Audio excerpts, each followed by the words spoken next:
Welcome everybody to today's full council meeting. Welcome to the members of the public who are attending in the public gallery, and to those in the conference hall, and to those watching us on YouTube. For those in the building, I'd like to draw your attention to the emergency evacuation procedures. So we'd like you just to leave the chamber by the nearest exit and gather at the cathedral.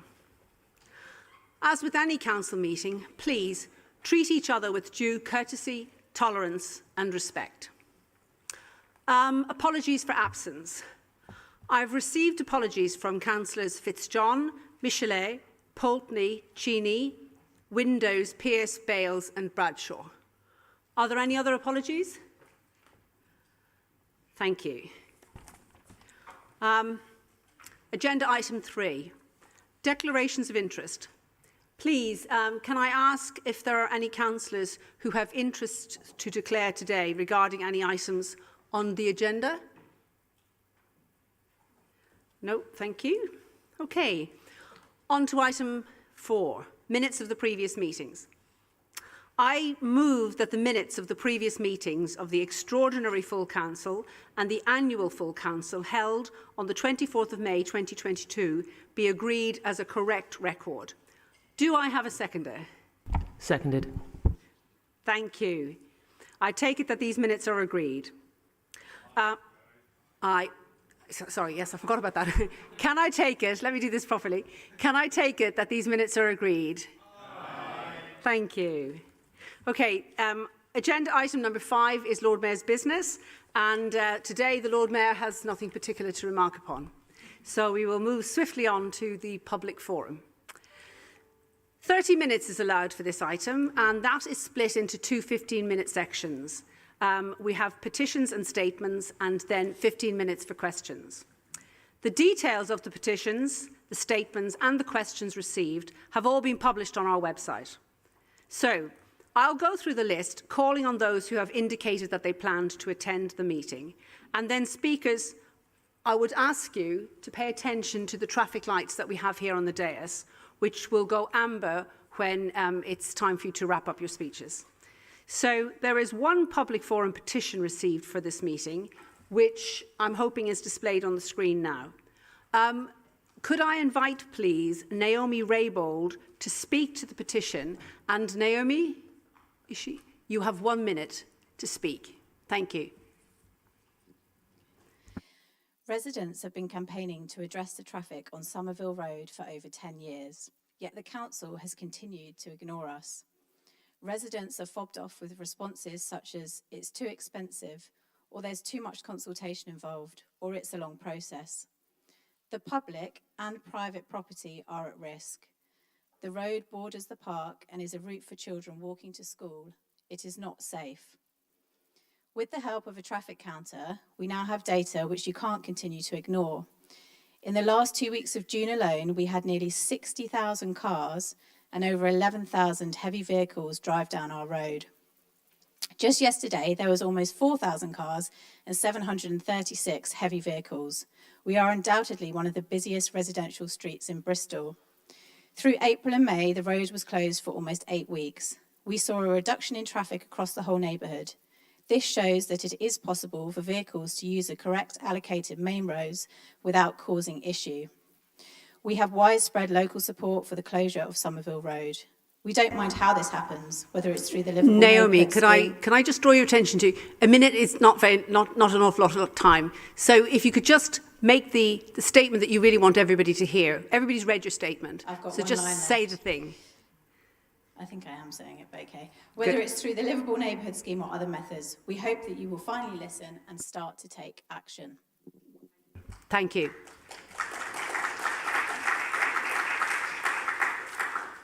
Thank you. There were a total of 7 public statements received. A list is being displayed on the screen.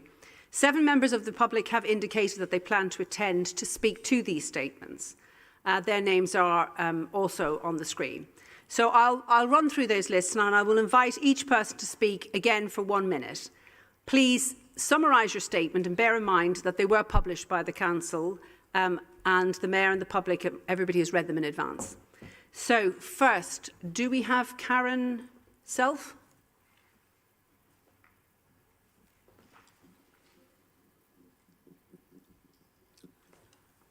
As we enter this, the second week of Bristol Pride, I welcome the silver motion put forward to full council today.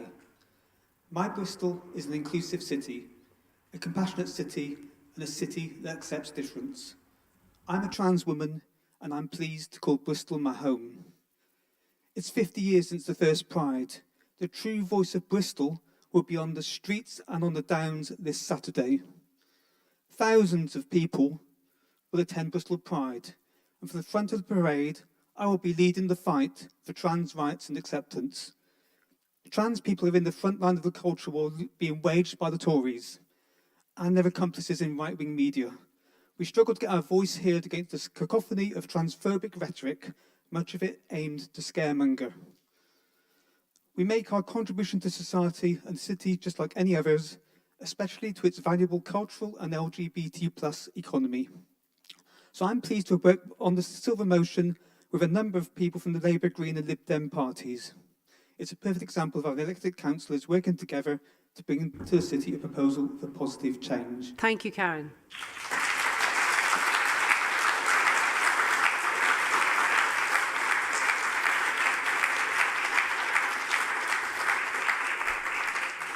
Thank you. Can I now ask Eileen Means if she's here? Thank you. Thank you, Lord Mayor. I'm hoping that people have read the statement. I remember when I was in this council, we were always reading the statements to keep up. It's only one page, so I hope you'll say it because you'll see it because I'm not going to comment actually on the statement. I'm going to read out just a tweet from the money advisor, Martin Lewis, and it just conveys what the crisis and the cost of living is and why this resolution is so timely. Martin Lewis: I've just done an interview for Newsround next Tuesday. So basically, as we are here, Martin is on Newsround. Just done an interview for Newsround next Tuesday about the cost of living crisis. It's so hard to tone it right, but my aim was to help children understand what is happening. So if they are in a home struggling, they know it's not their folks at fault and that it's okay. This is not easy. Thank you. Thank you so much, Eileen.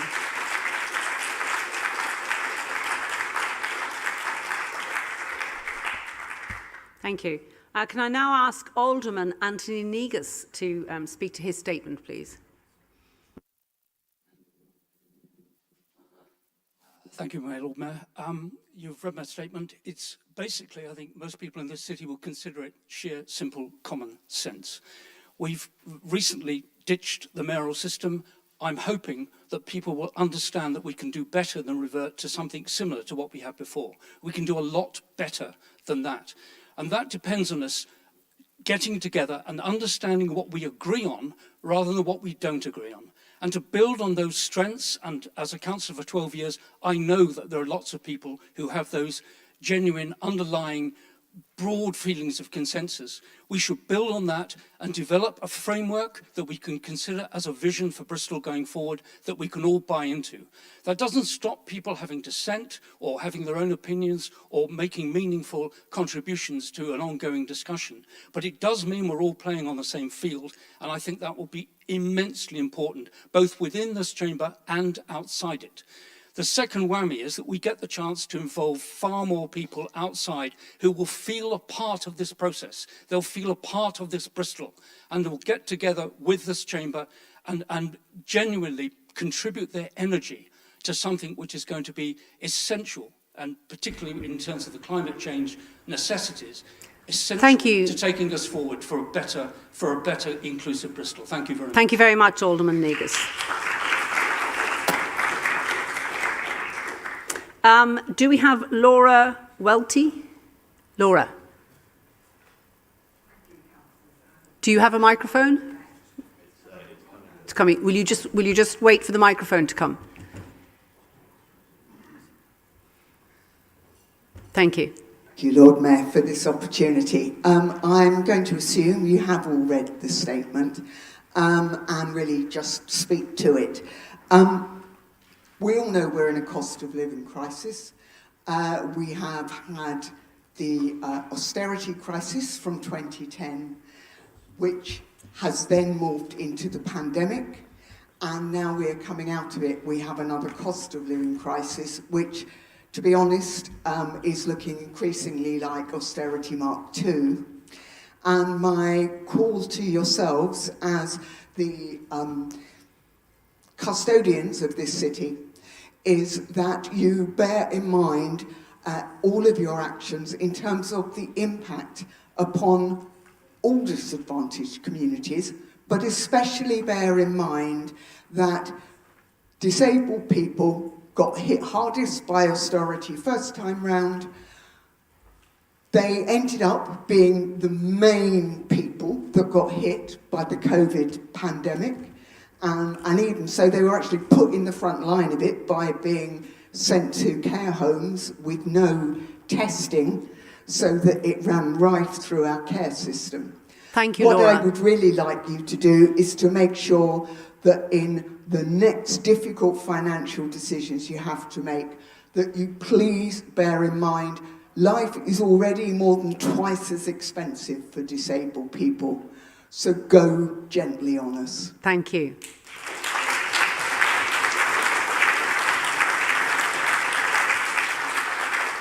Thank you. Do we have Mark Hubbard on behalf of Vosca? No? No, can see him. What about Stephen McNamara? Stephen, thank you. The microphone's on its way to you. So, And I'm presenting a statement on behalf of Louise Somerville, who administers the grassroots collective Women's Voice Matter. 36 women have now signed the statement you have before you. The motion should be withdrawn for 3 distinct reasons. 1, various of the recommendations are void for uncertainty. You can only pass a resolution if its meaning and implications are clear. Let's take an example. Trans women are women. Is this a slogan? Does it mean a man can literally change sex? Does it mean that a person can be a man one day and a woman the next, and so on? Does it merely mean that a trans woman should be treated with respect? Does it mean that a biological man who believes they are a woman is automatically and necessarily a woman? Does it mean that the GRA should be updated? Does it mean that a natal man without any medical intervention should be treated identically to other women? Void. This motion would have a chilling effect on any discussion of sex and gender, and that is contrary to Article 10 of the Human Rights Act. Third, the motion has a direct impact upon people who satisfy most or all of the protected characteristics under the Equality Act. Stephen, I'm going to ask you to come to a close, please. Equality's impact assessment is necessary. Thank you. Wendy Stevenson, do we have a statement from Wendy? Do we have Wendy?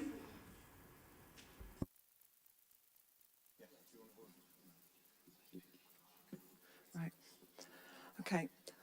The public sector equality duty requires all public authorities to have due regard to the need to foster good relations between persons who share a relevant protected characteristic and persons who do not share it. Gender identity is not a protected characteristic. Far from fostering good relations between people, this motion seeks to elevate the rights of those who subscribe to a particular ideology over and above all other protected characteristics. There are many inaccuracies in the motion. I have highlighted the way that suicide statistics are misused to manipulate this discourse. I trust that councillors are sceptical of stats quoted by lobby groups and do their own research.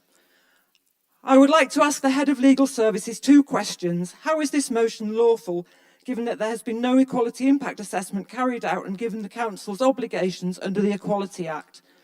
There is no agreed list of terms or definitions. For example, under the Equality Act, a woman is an adult human female. How can a trans woman be a woman when, by definition, a trans woman is a trans woman, that is, a man who wants to be thought of as a woman, therefore not a woman?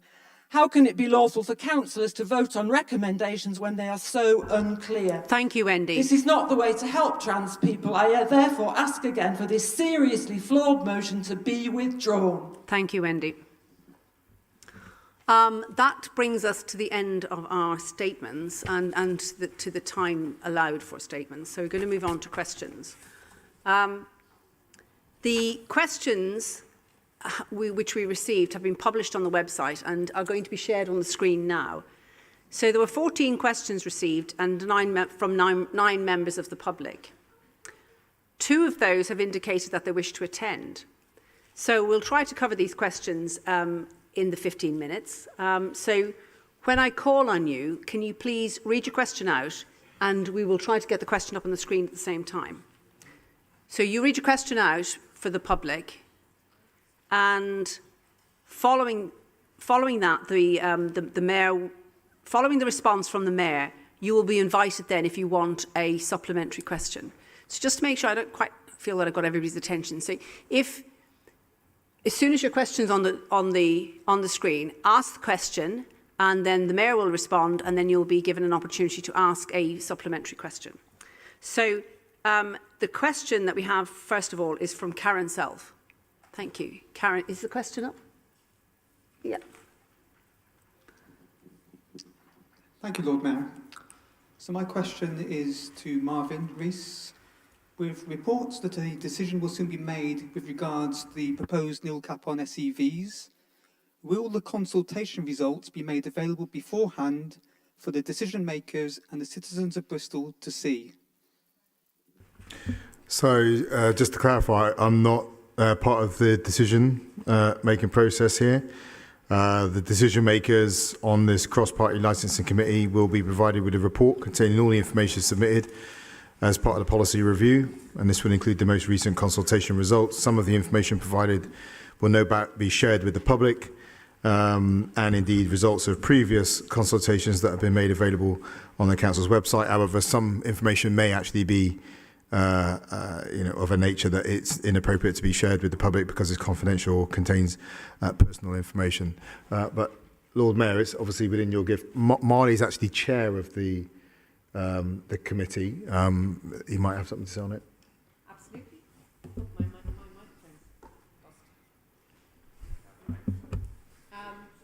Go ahead, please.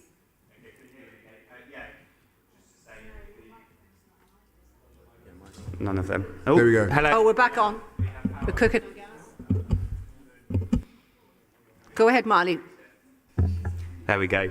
Yeah, the report will be released to the public very soon. Yeah, imminently, and at least 5 days before the hearing date, which is the 28th of July. Thank you. Do you have a supplementary, Karen? No, thank you. Thank you so much. We have a second question. We have a question from Alderman Anthony Negus. Is the question on? Okay, and the question is on the board. Thank you. Will the Mayor explain how he is adapting his method of working to respond to the clear result of the people's vote for more democratic decision-making process in Bristol? What are obviously a number of assertions within the question that I don't agree with. But in terms of our working practice, we continue to work with the Bristol One City Office and our network of city partners, whether it be on food waste, the culture, offering a city. We heard earlier on about the living rent campaign that will pull people together from, across the city. But as for the system you're obviously a huge fan of, the committee system, that comes into force in May 2024. It's not in force now. Do you have a supplementary question? I do, Lord Mayor, thank you. Until May 2024, will you still be ignoring all other views and overruling all other views except your own? Well, is that... I mean, I think that does seem like a very rhetorical question. Could you shape it in a... I'm sorry, Lord Mayor, there was a question there with a question mark at the end of it. Were you able to see it?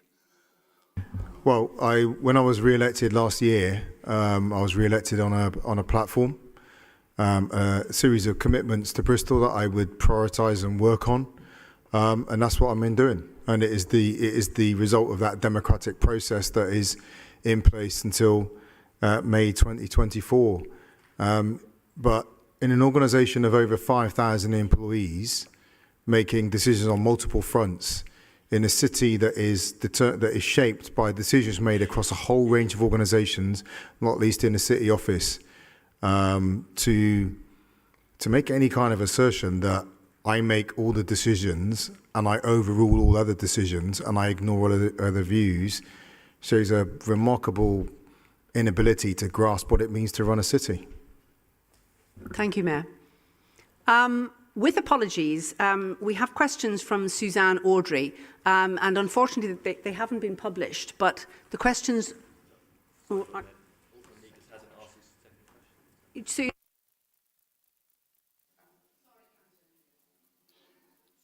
That's very kind. It's actually not Councillor anymore.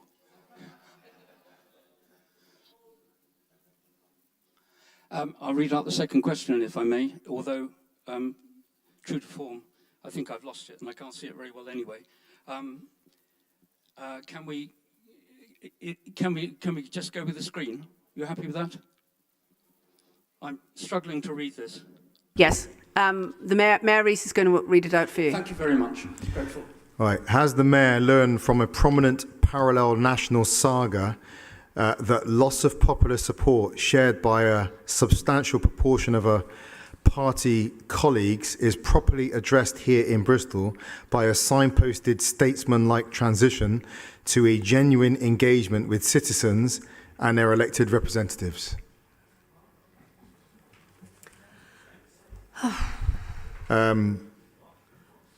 think... I'm looking for a yes. That's the question of the fine print. I don't know actually what it means. I might be signing my life away. We're learning all the time. It's the nature of being in a leadership position that we should be engaging with a whole series of unprecedented challenges as we had, from Brexit to the pandemic to this cost of living crisis, to unprecedented levels of inequality, to a growing housing crisis that was a crisis before and is even more of a crisis now, to the climate emergency, to the ecological emergency. We're learning all the time as we seek to offer leadership to the City Council and the city. So we're in constant self-reflection. Well, thank you for that. I have a supplementary. Go ahead. Thank you. It's a genuine question. Can we all anticipate and expect that you'll be giving your full commitment to this council for the next 2 years rather than following opportunities for career advancement? It's interesting. Sometimes I think when people ask questions, perhaps it's a reflection of their own sense of their own vulnerabilities and their weaknesses rather than the person that they're asking them off to. My commitment has been to Bristol, by the way, and I think that has been one of the opportunities the mayoral model has offered, that actually any political standing is not dependent on satisfying the whims and the theatre and the debate of this room here, but has actually been dependent on servicing the needs of the citizens of Bristol. And so it's not just an importantly, and I think the point you made there is an incredibly revealing one. It is not about servicing Bristol City Council. It's about servicing Bristol. And I've been in the city a long time, whether it be working in voluntary sector, in the National Health Service. Also tried my time at the BBC for a little while. I've got a record of serving Bristol. You can challenge that if you want, but there is another reality as well that a number of us would point out who don't come from backgrounds where we're supported by the bank of mum and dad, is that I do have 3 children and a wife that need me to earn some money. That's the brutal reality of it. And so I should also take account of my own interests, because it's not about me swanning off over the horizon. It's about me being a responsible husband, father, son and brother. Thank you. Thank you, Alderman Negus. And apologies for missing out on your second question. So we do have questions from Suzanne Audrey, and Suzanne had put 2 questions in and they were not published with the papers, so apologies for that. Suzanne, do you want to read out your first question? Yes, and thank you for the opportunity to ask these. So it's to Mayor Rees. I wondered whether you could provide details of who is sitting on the working group that is developing the new committee system. Well, I can tell you who's longer sitting in cabinet, Sajid Javid and Rishi Sunak.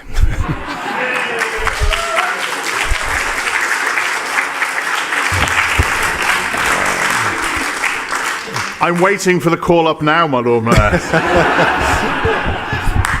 You and Alderman Negus, no doubt. All right.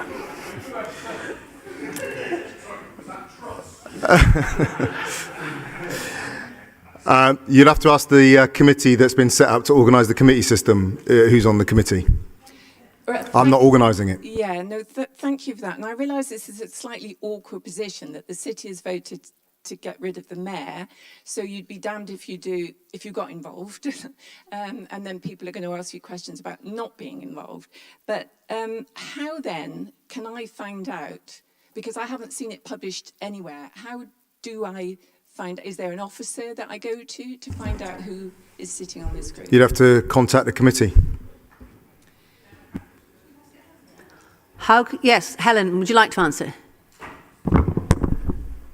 Yes, for the avoidance of doubt. So I've been elected as the chair of the committee on the committee system, I think it's called. We're all calling it the committees committee.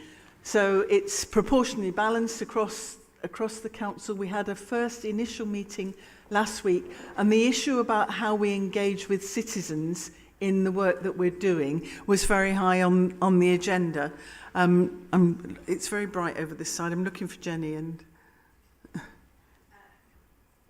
Jenny's just nipped out for a second. Right, okay. So Jenny Bartle is the vice chair, and we're going to be meeting very regularly. We've had loads of meetings put into our diaries just today. And as I say, that topic about how we engage with people and how we bring the city in to discuss how this will go forward is right up there on our agenda. Thank you. Thank you, Helen. Very helpful answer. Suzanne, do you have a supplementary? I think I asked the supplementary, didn't I? But I wasn't sure whether you were just paraphrasing your question. No, I was genuinely that. Okay. Your second question? Yeah. Well, the second question, actually, very helpfully, I think Councillor Holland has answered, really, because I wanted to know what measure would be in place so that we can keep up with this, because I think a lot of us are hoping that we can sort of get involved, really, as members of the public across the city in the new process. So the second question was about how will we be kept informed? I mean, will there be a website or a Helen, can you answer that one? Those were the things that we were discussing, and I think we agreed that there will be regular updates from the committees committee in the first place, and probably by the autumn there will be open sessions where we'll be looking for views from the city. So we do want regular updates going out from the council about what we're doing as that committee. And that's great. I don't have any more questions. Okay. But thank you very much. Thank you. Cool. Okay, that brings us very timely on to the second agenda item number 7, which is petitions notified by councillors. There were none. And then on to 8, which is a petition debate. We do have a petition. It's Residents Against the Mast. And this petition has reached the 350 signature threshold to qualify for a full council debate. 20 minutes is allowed for this. It's the maximum time allowed for this item. And the petition organiser will be invited to speak for up to 5 minutes to present the petition and its objectives. And then we'll proceed to a council debate. And then I'll ask the mayor or the relevant cabinet member to respond at the end of the debate. Just a reminder, it's not interactive. It's a formal debate, so it goes around the speakers. The issues raised in the petition and the comments of the members during the debate will be referred to the mayor and the relevant cabinet member for a response. The petition organiser is Sian Ellis-Thomas. So, Sian, are you here? And can I please invite you? Hello. Can I invite you to present your petition, please? The microphone's been handed. Excellent. Hello again. Hi. I'm the co-lead of the Residents Against the Mast campaign. My co-lead is here. She'll be speaking in a little while. Our aim was to stop the emergency mast being placed in the centre of Redcatch Park. We felt there had to be an alternative location available to the operators. In just 6 weeks, we managed to get 3,746 Bristol-based signatures and an unprecedented 300 plus objection letters to the council. Signatures and objections are still coming in. During the campaign, we liaised directly with BCC to ascertain what other locations could be offered to the operators and discovered there were many such alternatives. These were supplied to the operators.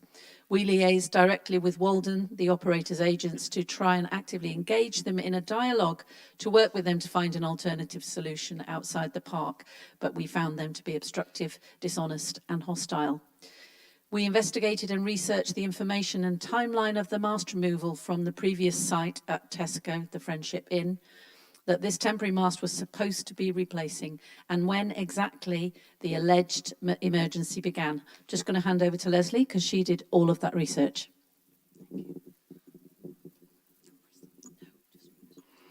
The operators claimed that the emergency occurred in October 2021, when they say that the previous mast was removed from the Tesco site and the signal was lost.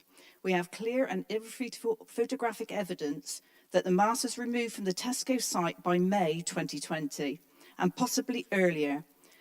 The 10-year lease between the operator and Tesco enabled Tesco to give a 1-year notice of lease break in April 2018 for vacation of the site by April 2019. My career has been spent managing property portfolios for large estate owners, such as the NHS, across the UK. Based on the break clause within the lease and knowing that the new housing development adjacent to the mast completed in 2017 resulted in it being only a few metres from a bedroom window, a competent and diligent property portfolio manager would have developed contingency plans for this site in 2017-18. Instead, they waited until December 2020, at least 7 months after the mast removal, to make a planning application for an alternative site. This is not an emergency. So given the operators knew up to 30 months in advance that about the definite removal of the mast from the Tesco site, and probably earlier if you consider the lease break, we are questioning the due diligence of the operators to work with BCC to find and agree a permanent site in good time.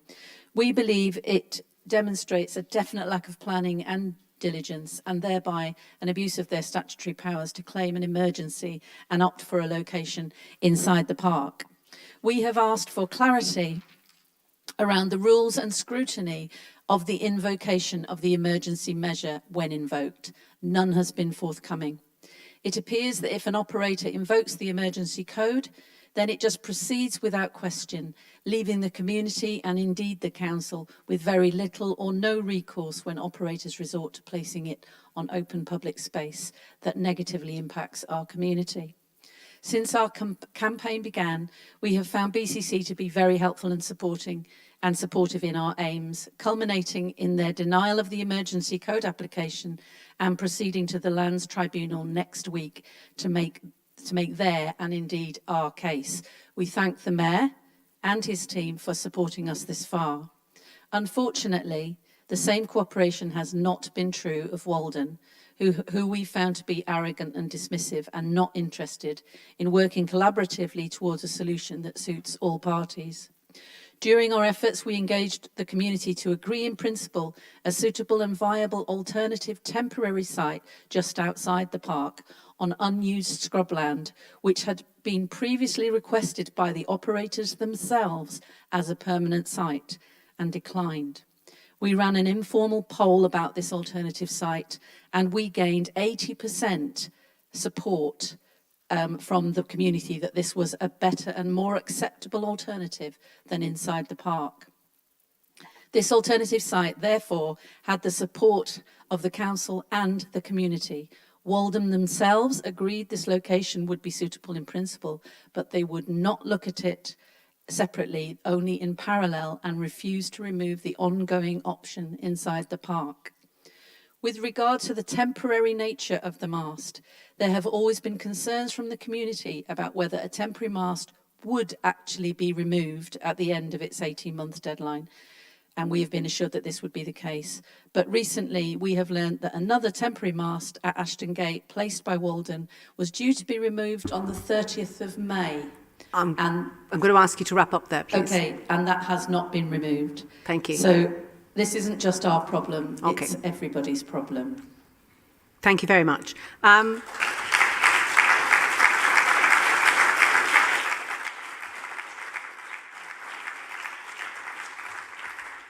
Thank you for that.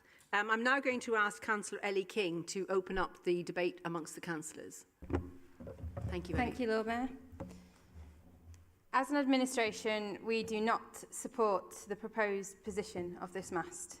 There are possible alternative sites for the mast provision in the near vicinity and outside the park, as you have detailed.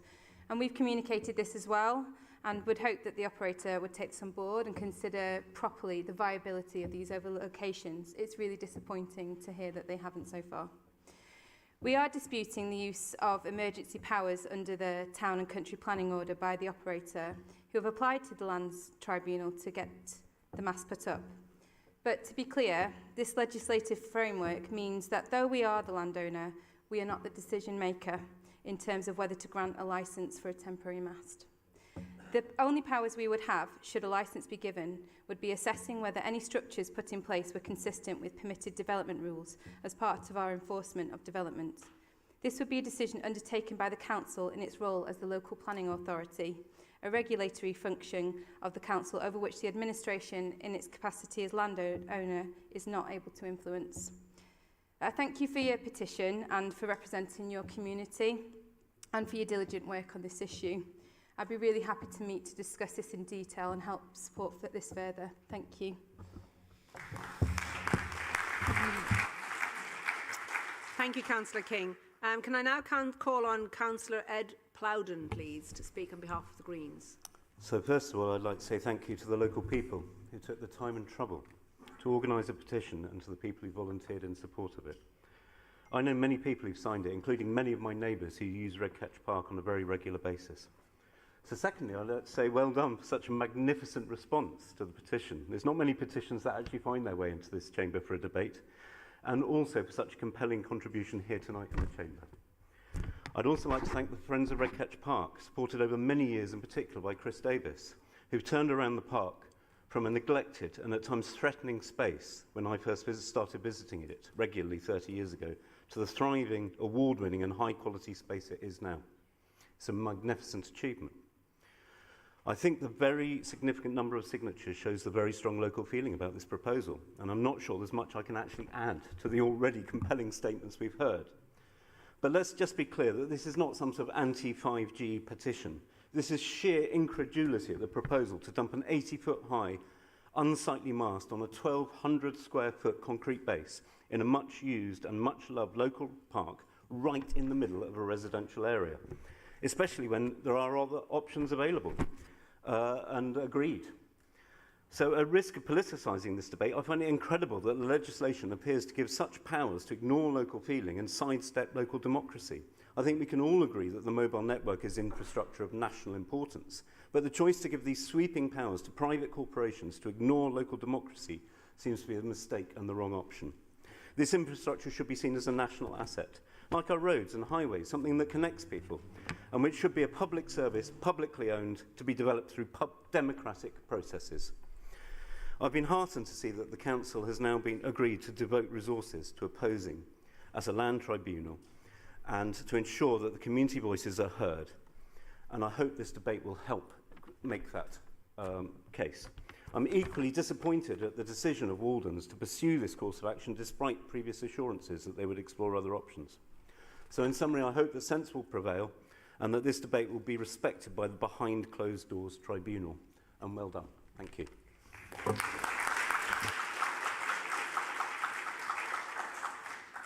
Thank you, Councillor Plowden. Can I now call on Councillor Graham Morris to speak on behalf of the Conservatives?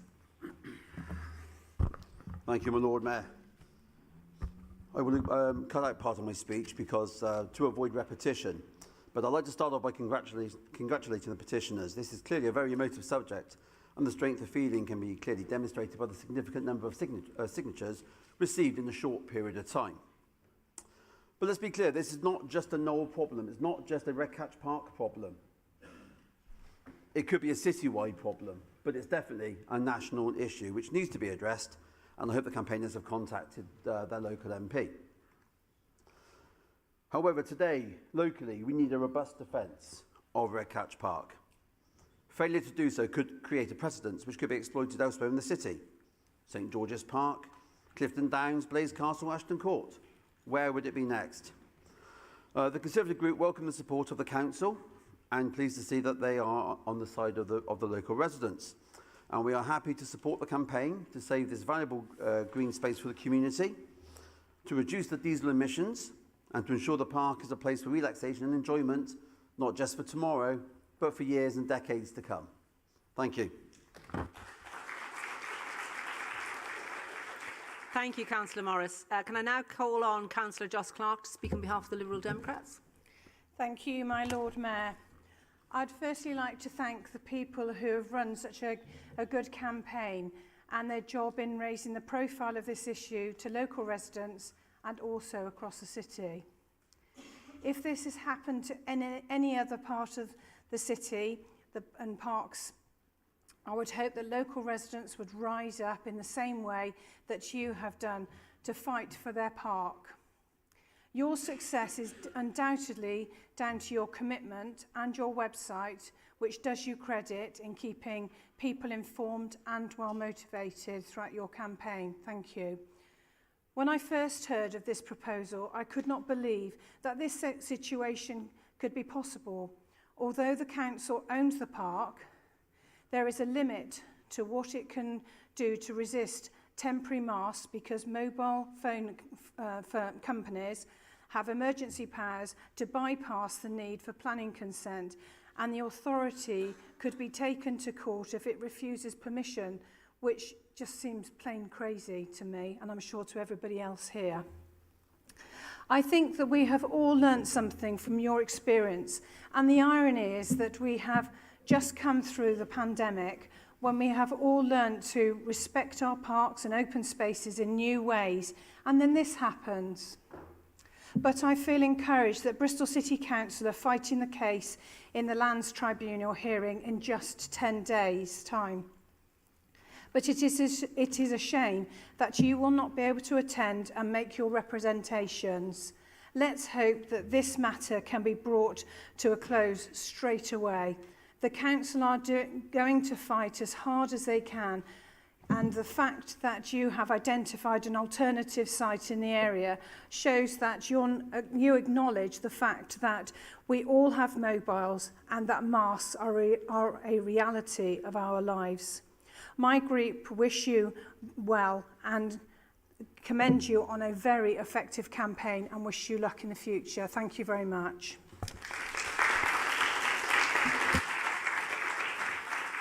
Thank you, Councillor Clark. I'd now like to call on Councillor Gary Hopkins to speak on behalf of the Knoll Community Party. Thank you, Lord Mayor. Chris and I have been very pleased to support this campaign, which has been extremely energetic. People in Knoll will fight in every way they can to protect their park. One of the reasons why they're fighting so hard is because they helped to make it the way that it is, one of the best parks in Bristol, and therefore it's worth fighting for. I concur with what's been said by the petitioners when trying to deal with Waldens. Absolutely impossible. They basically have decided that they have the right and they are therefore going to trample over everybody, and that is a shocking way to behave. I understand the rights being given to companies if there was no alternative, but as has been said, one alternative has been suggested. There have been others. The owners of Broadwalk Shopping Centre actually had meetings with the Waldens and said they're not interested in talking. And that basically is a large centre right next door to the park. I think the behaviour of Waldens has been absolutely disgraceful. I've put round to all groups a draft note that I hope that we can all sign up to to give support so that the administration can actually show that every councillor in this chamber is supporting the council's position of resisting this application in the Land Tribunal. And I think that we need to make certain that we've all registered our support. This could have national implications, because if this happens in this particular case, what's to stop things happening in the rest of Bristol, in other parks and in other parts of the country? So please, let's all work together. This operator has not treated people fairly. It has not treated the council fairly.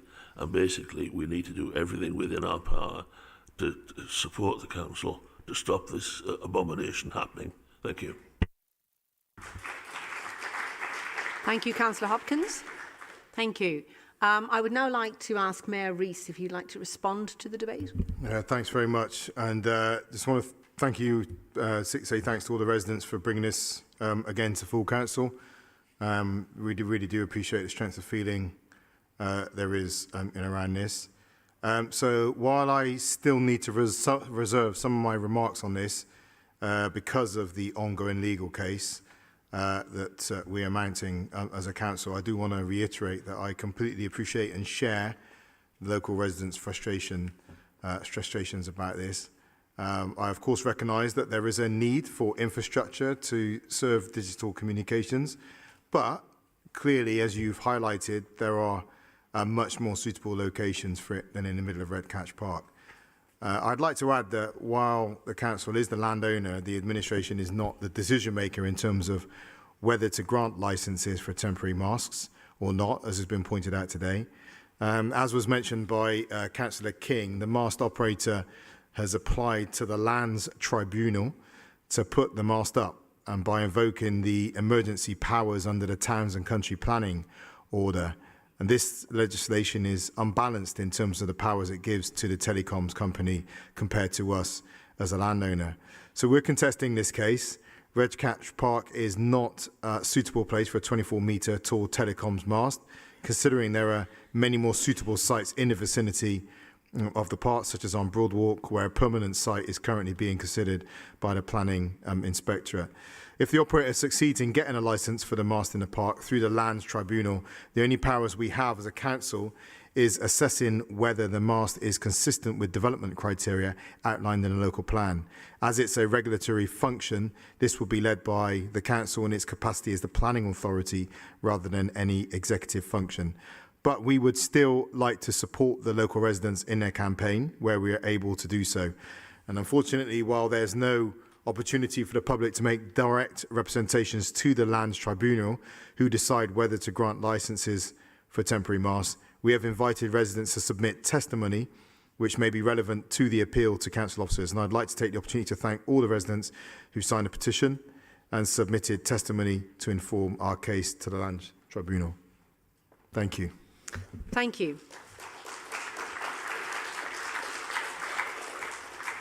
I now ask Council to note the issues raised in this petition, together with the comments of members during the debate at this meeting today.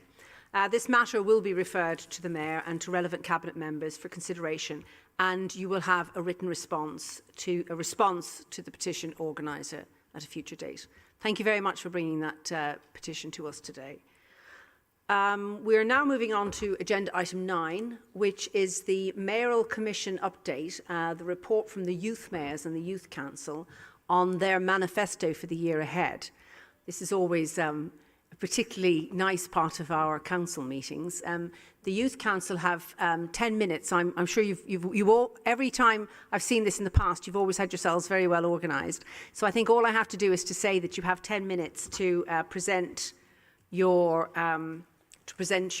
to make your representations to this council. So if I hand over to you, do we get a microphone to somebody who's so who's going to speak first? Excellent. Thank you.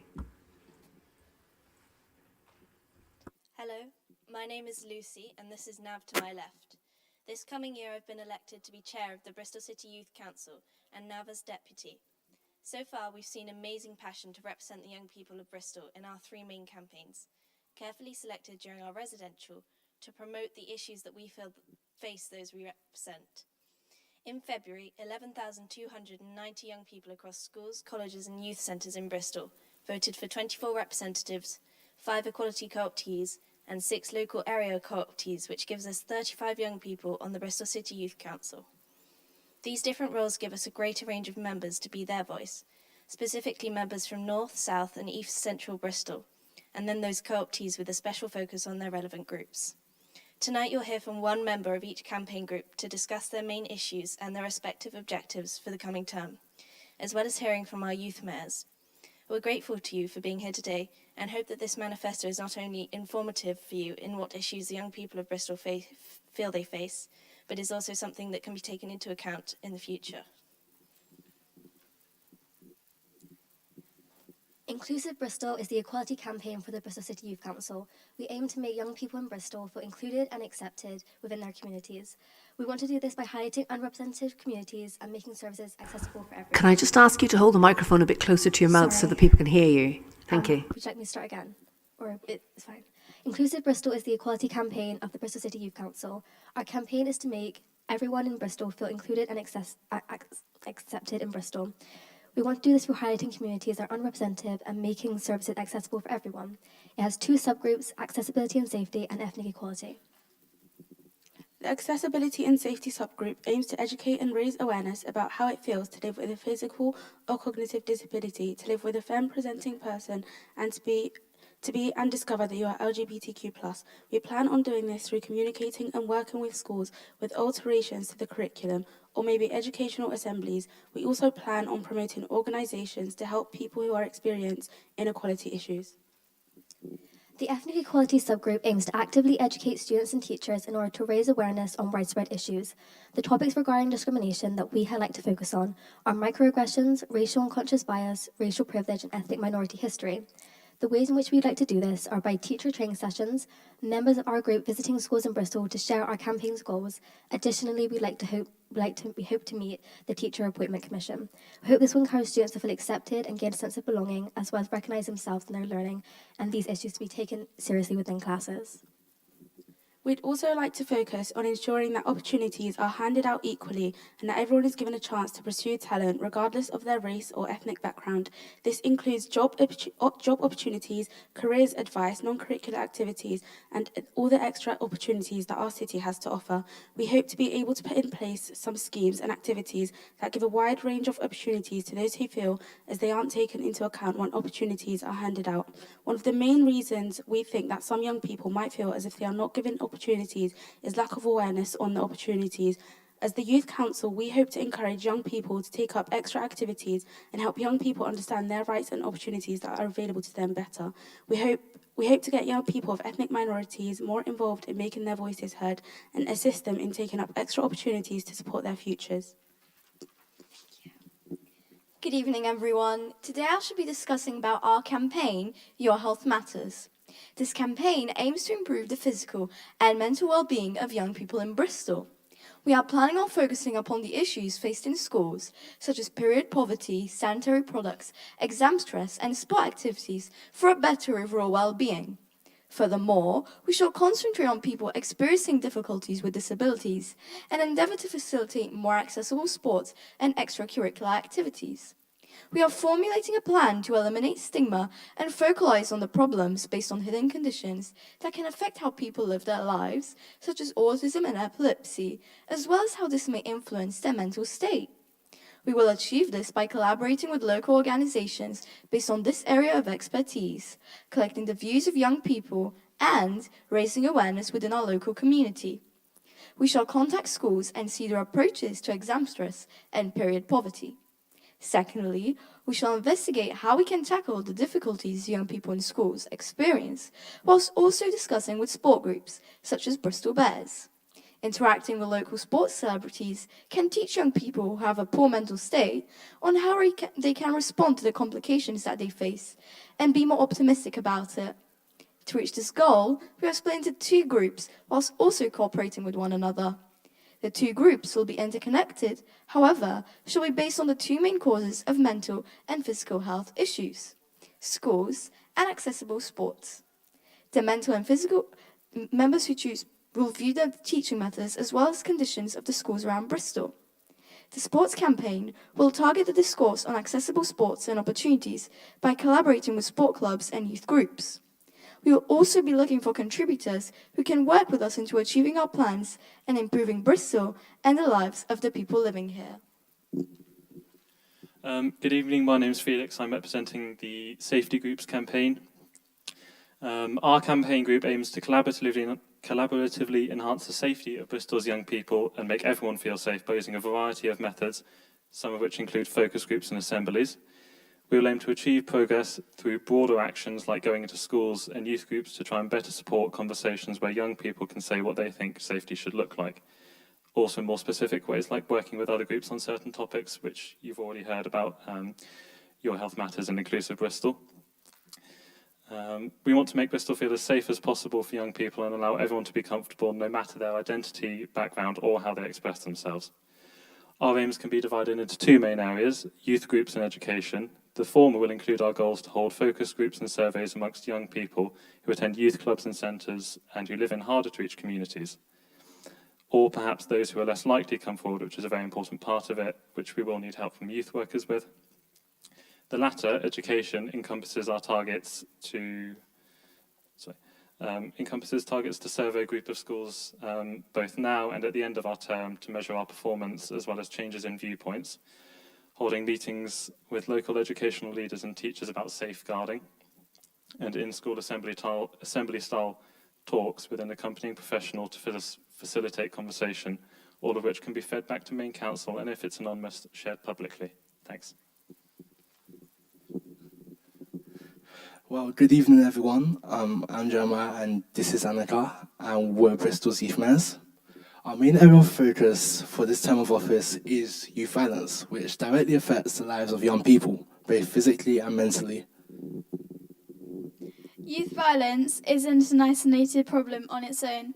It's a problem that's connected with so many other integral things in the lives of young people, often many of which we face in our everyday lives, but aren't familiar yet with, and therefore recognise. Many include the ideas of bullying, discrimination, which also affect the mental and physical health of young people. However, this is a problem that has gone on too long to be ignored. Last year, knife crime took the lives of 235 people. This is 235 too many. Within the years of 2020 and 2021, over a fifth of young people called themselves victims of bullying and discrimination. These are only reported statistics. We see this and we want to act. We don't want to see the lives of young people affected by this evil. We want to see young people who are safe, who feel that they have a sense of belonging and purpose, who feel equal in society. To do this, we want to collect the opinions of students about the support they have in schools and their local institutions, work with the Mayor, Cabinet and Councillors to create a positive campaign about reducing youth violence, and finally, continue the work and outcomes of the Youth Violence Conference that took place in March 2022. Also, we'll be working with other members of Bristol City Youth Council on their campaigns, which are also relevant to some of the work we will do, as well as a safer option, peer influencers to be able to ensure and certify effective partnership on this pressing issue. This is all to ensure that Bristol can be a city that is a place where young people feel safe and included in the community life of the city. As youth mayors, we have also been attending and speaking at events. For example, the Windrush Day flag raising and the Big Ideas Political Festival, both of which we've shared some of our experiences as young people who are also citizens of Bristol City.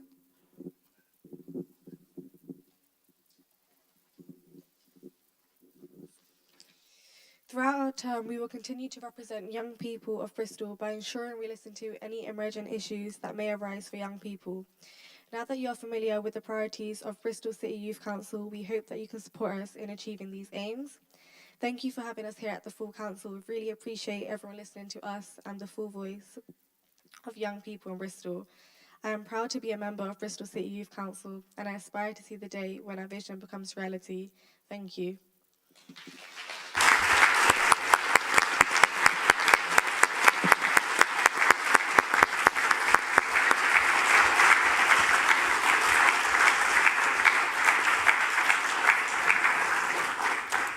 Thank you for moving your report so eloquently and cogently. My ears certainly pricked up with the idea of you teaching the teachers and teacher training. I thought that was a very important point. I'd like now to hand over to Councillor Craig to speak on behalf of the Labour Group. Thank you so much, Lord Mayor. And firstly, can I just say, I feel incredibly proud of each and every one of you. Thank you so much for the contribution that you have made today and all of the work that you have done. I do actually have a speech here, but I feel like ignoring it because I just can't help but say how enthused and how proud I've been to particularly work with Jeremiah, more so because Jeremiah co-chairs the Children and Young People's Board with me. And actually last week, Jeremiah brought the manifesto to the Children and Young People's Board, and it was wholeheartedly supported by all the representatives in the room. So I really do want to again thank you all at the Youth Council for all of the work that you've put into pulling this very clear and comprehensive manifesto together, which sets out quite clearly the three priorities that you articulated: being an inclusive Bristol, your health matters, and youth safety support. And as I said before, you are fully supported by the Children and Young People's Board, which I co-chair with Jeremiah. And though separate to those of Bristol City Youth Council, your priorities also align with those identified by the UK Youth Parliament representatives and, of course, the youth mayors. Following the reform of the One City boards a few months ago, the Youth Council now has a place on both the One City Transport Board and the Children's and Young People's Board. And I really do hope that all of the councillors here, you've had an opportunity to read the manifesto, which sets out for me quite clearly the issues that young people aged between 11 and 18 are concerned about. And again, the other proud moment for me is that I know, because I was around when the Youth Council was first set up many, many years ago. And in fact, my daughter was one of the first youth councillors. And this is by far the most diverse group of youth councillors we have ever had. And this is, for me, a true reflection of what the city should really look like and what this chamber should look like in fewer years to come, I should say. So over the next 2 years, you have set out quite clearly and I will commit to working with the Youth Council to make sure that your voice and your concerns are at the heart of Bristol's democracy. And that reminds me, as Councillor Holland was speaking earlier, I just want to say to her and to remind all of you who are involved in looking at what the democratic process will be going forward, please ensure that the voices of young people are heard loud and clearly, as well as those other communities which are very much still feeling quite marginalised and unrepresented within this chamber and indeed the city. I love your ambition. This city can be very proud of how far it has come regarding young people's involvement. But we still, as you have said, need to push forward to become a standard bearer, not only for the city, but for the rest of the UK and Europe. And I look forward to seeing your work in that area. What has been really heartening is how you have sat down with representatives from the One City team that has helped you align your priorities. I think one of the key issues that came out of the meeting of the board last week was how fully aligned your priorities are to the priorities of all of the One City boards. Councillor Craig, can I just remind you the light's been red for a while and then you've got your back to it. Apologies, sorry, it's because I've got my back to it. I know, yeah. Okay, so I'll just wind up by basically saying I wholeheartedly support your manifesto. We're going to set to work, and Jeremiah may have already fed back to you what we've agreed to do within the CYP board, and we will ensure that your manifesto is shared with the other boards and councillors to make your dream a reality. So thank you all very much. Thank you, Councillor Craig.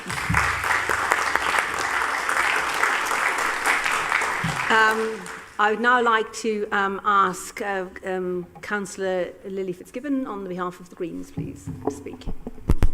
Hello and welcome to our Youth Council and Youth Mayors. Sorry, it's not you. I've had a really emotional few days. I promise I'm not crying because of you. Sorry. Could I just make a suggestion that we change the rotation a bit? We move on to the next speaker and then we come back to you? I can continue. No? I wanted to say well done for having the guts that I never had in secondary school for running for Youth Council and going against whatever your peers may think or feel and standing up for what you're passionate for. I don't think I need to speak any more about the importance of young people because I'm sure my colleagues will have that covered and you will hear a lot of it in the next year. But I do want to acknowledge the what I like to call the burden of youth. Being a young person in 2022 comes with a really overwhelming feeling that the world is out of your control. From COVID to the cost of living crisis to the climate crisis, it's a really stressful time to be alive and a particularly stressful time to be young. Sorry. I therefore have the utmost respect for you getting involved already at this point in your lives. I'm sure it feels like somewhere down the line you're going to inherit a world that is a real mess. I just want you to remember to have fun while you do this and to take every opportunity available in the next year. I really was particularly pleased to see knife crime highlighted in your report and in your speech, as well as the real systemic nature of the problems that Bristol are facing in Inclusive Bristol and in violence of young people. I could sense a real understanding from you all about the complicated nature of what you're facing. Knife crime in particular in Bristol affects far too many people and has the ability to tear apart communities and families. When I was just 16, I was followed by 2 individuals with a knife at night in Bristol, and I am one of the lucky ones who survived that experience. And I never want any other young people to have to experience that in our city. Finally, don't ever let anyone put words into your mouth. Whether it's a mayoral priority or not, you're here to advise us, to hold us to account on our promises to young people, not the other way around. And as cheesy as it sounds, but be true to yourselves and to the young people that voted you into those positions. Thank you, and I apologise.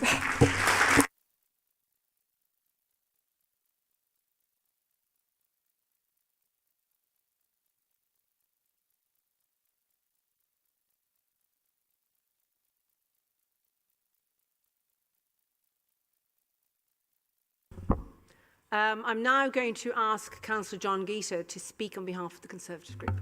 Thank you, Lord Mayor. Firstly, thank you. Thank you very much for putting together this report and presenting it in such an articulate way. I think you've really done yourselves proud and all of the people that you represent to get your point across. In particular, I think inclusion and equality of opportunity is one of the biggest challenges that young people in the city faced, and where you might have the biggest impact because it covers such a wide area. When it comes to social issues, there's no substitute for learning from your peers or those that have been affected by such issues. And so I think your group will have great success through educating, pushing for equality of access to opportunities, promoting good behaviour and helping to change the narrative of people from certain backgrounds.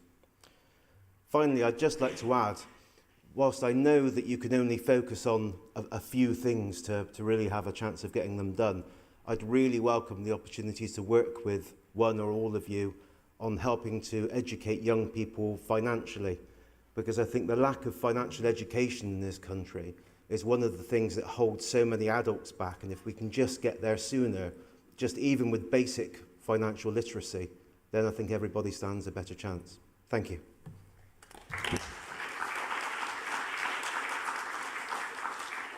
Thank you, Councillor Geeter. Now I'd like to turn to Councillor Hartley to speak on behalf of the Liberal Democrat group, please. Thank you, Lord Mayor. I'd like to echo the comments of the fellow speakers in thanking both the youth mayors and members of the Youth Council who've come to full council today to present their manifesto for the years ahead. I must offer particular congratulations in the great work that you did in engaging young people across our city in the recent elections earlier this year. For too many young people, politics is seen as aloof and boring, having little impact on their lives. As politicians, we must reach out to engage more young people, to spark the fire of public service within them and get them involved in decisions that will affect them for longer than it will affect any of us. Your manifesto is wide-ranging but highly pertinent list of priorities, and we wish you all the best and offer our services as a group in helping you deliver on them. As someone with a lived experience of mental health issues myself, I was particularly interested to read about the work you intend to do around children and young people's mental health, and will gladly offer my own personal support in helping you achieve that.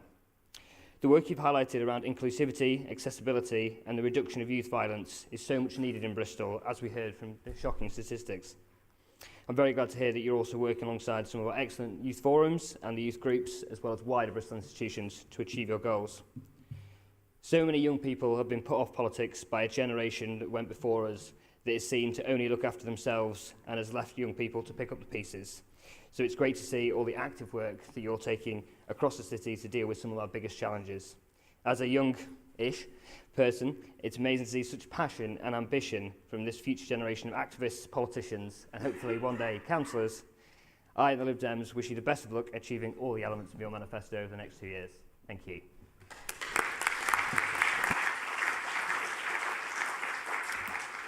Thank you, Councillor Hartley. I'd now like to ask Councillor Hopkins to speak on behalf of the Knoll Community Party. Thank you, Lord Mayor. Every time I hear this report, I think I wish more of our reports that we get in front of this council could be of the quality and the way that they're actually presented.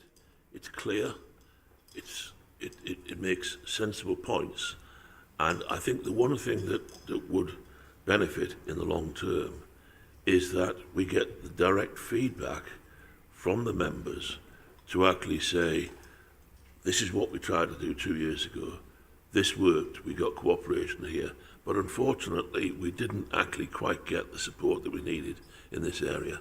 And I'm afraid sometimes that we get,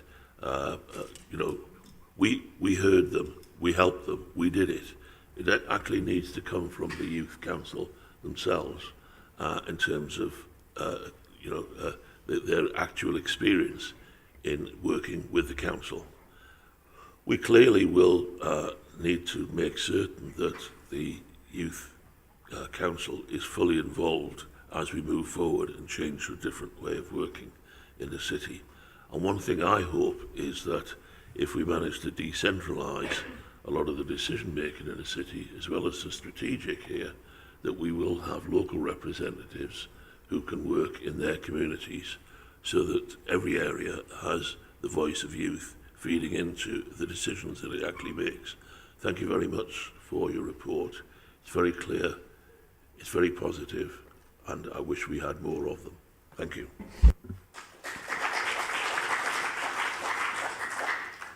Thank you, Councillor Hopkins. Mayor Rees, you have an opportunity to respond if you wish. Yeah, thanks very much, Lord Mayor. So first off, to thank you all for being here, and thanks to the youth mayors as well for stepping up to be co-chairs of the Children's Board.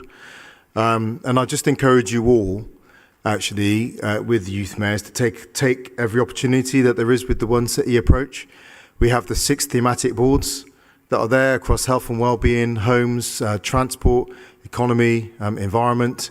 We also have the culture board, and economy as well. So please grapple with the One City plan. Think about what you want from it. It's going for a refresh at the moment, so it's being rewritten. So there's every chance you have now to grab that and say what you disagree with, what you'd like to be different, and to turn up at those boards and to have your say. So that's what they're there for. So I'd encourage you to take advantage of that. I'm going to say something now in the chamber I never thought I would say, and that I agree with Councillor Hopkins. I wish, really. I mean, to be honest, I never thought I'd be on the DS sharing news of the resignation of 2 cabinet members and either, but there you go. But just to say, I too wish that more of the discussion in this chamber matched the seriousness and integrity of the issues you've brought to us today. Sadly, it doesn't.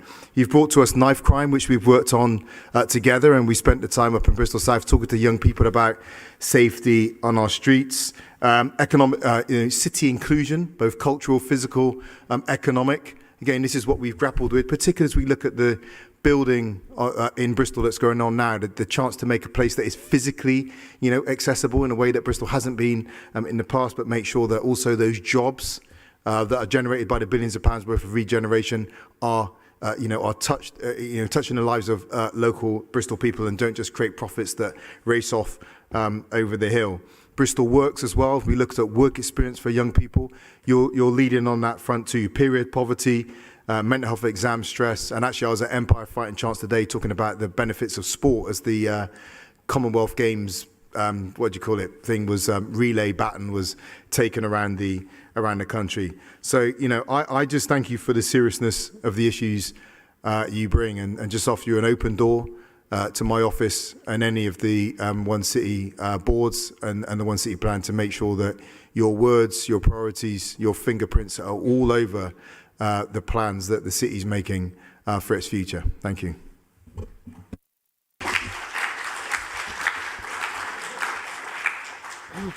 Thank you. This report is noted, and that concludes this agenda item. Thank you very much for coming here today. We're on now to agenda item number 10, which is the annual report for the Equality and Inclusion Strategy. And this is a report which is also for noting. First of all, I'd like to call on Councillor Asher Craig to move the report. Thank you, Lord Mayor. You have 3 minutes. Okay. The annual report shows what we've done in the period from April 2021 to March 2022 to achieve the objectives of our equality and inclusion policy and strategy, and the progress we've made in relation to equality and inclusion work across the council and citywide.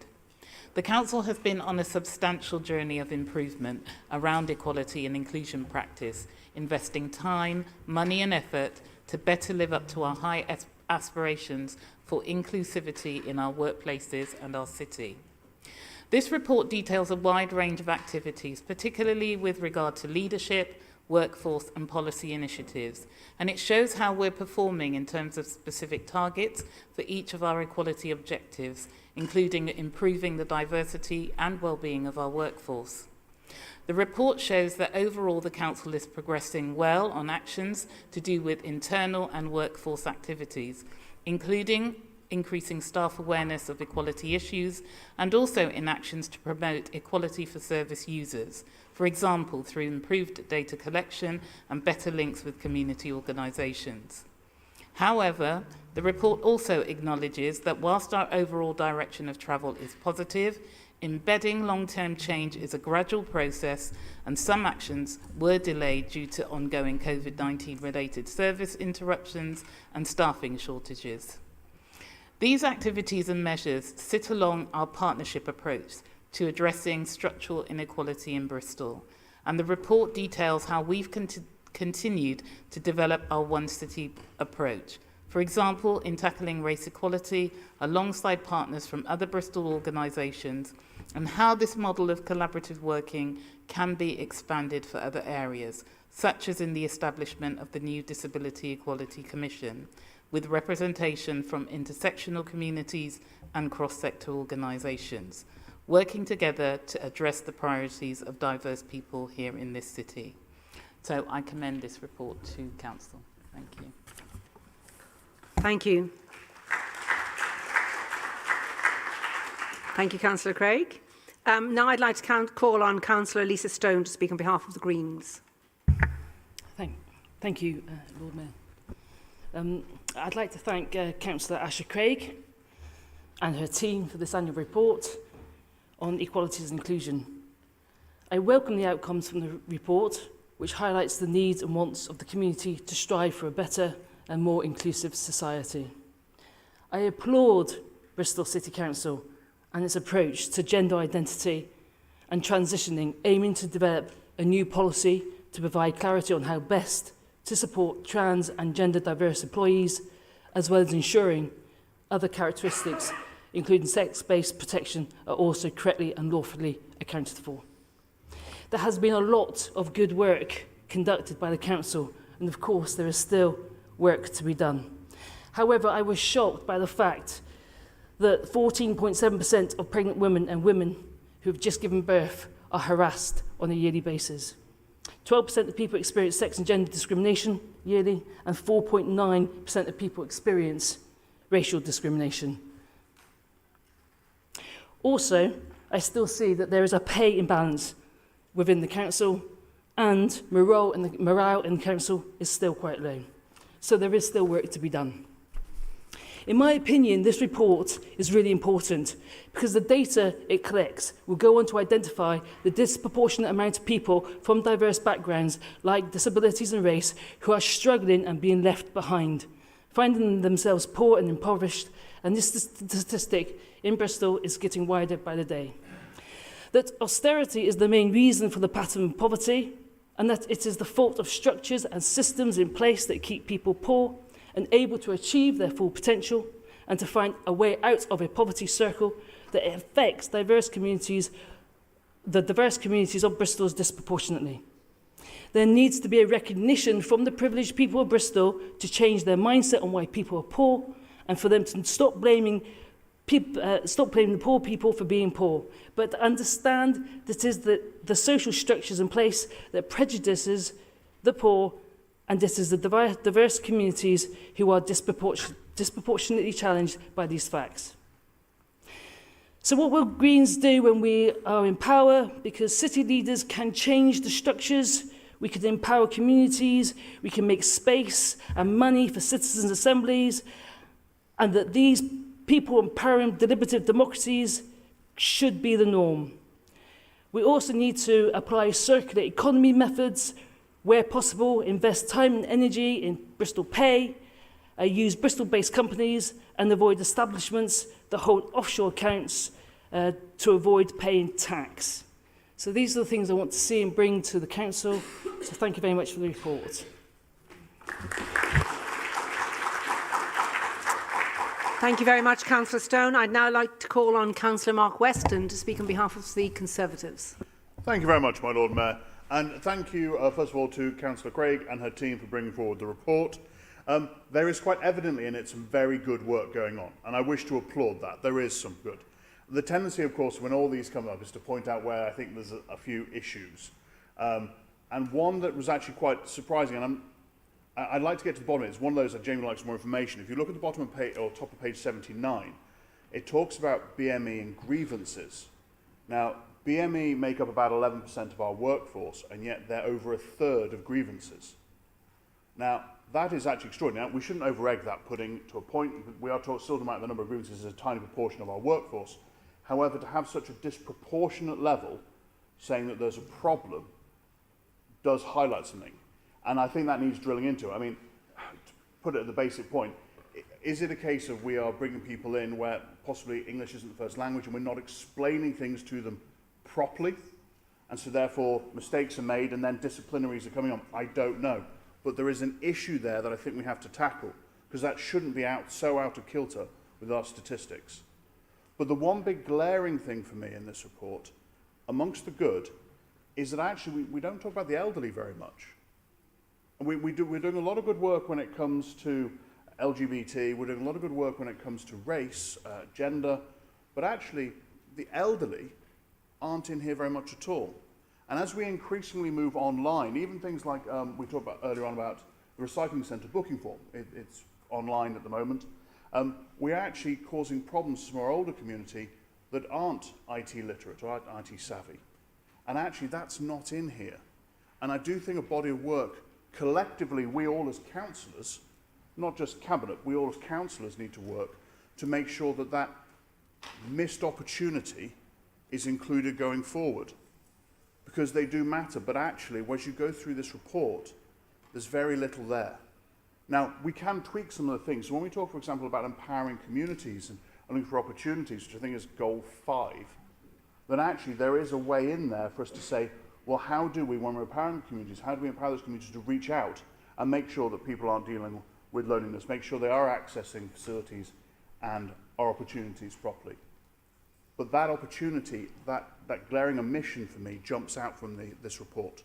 So although we welcome it, we applaud the hard work that's gone into it, this is, I think, the second year in a row where I've made the point that we are missing the elderly when it comes to the equalities report.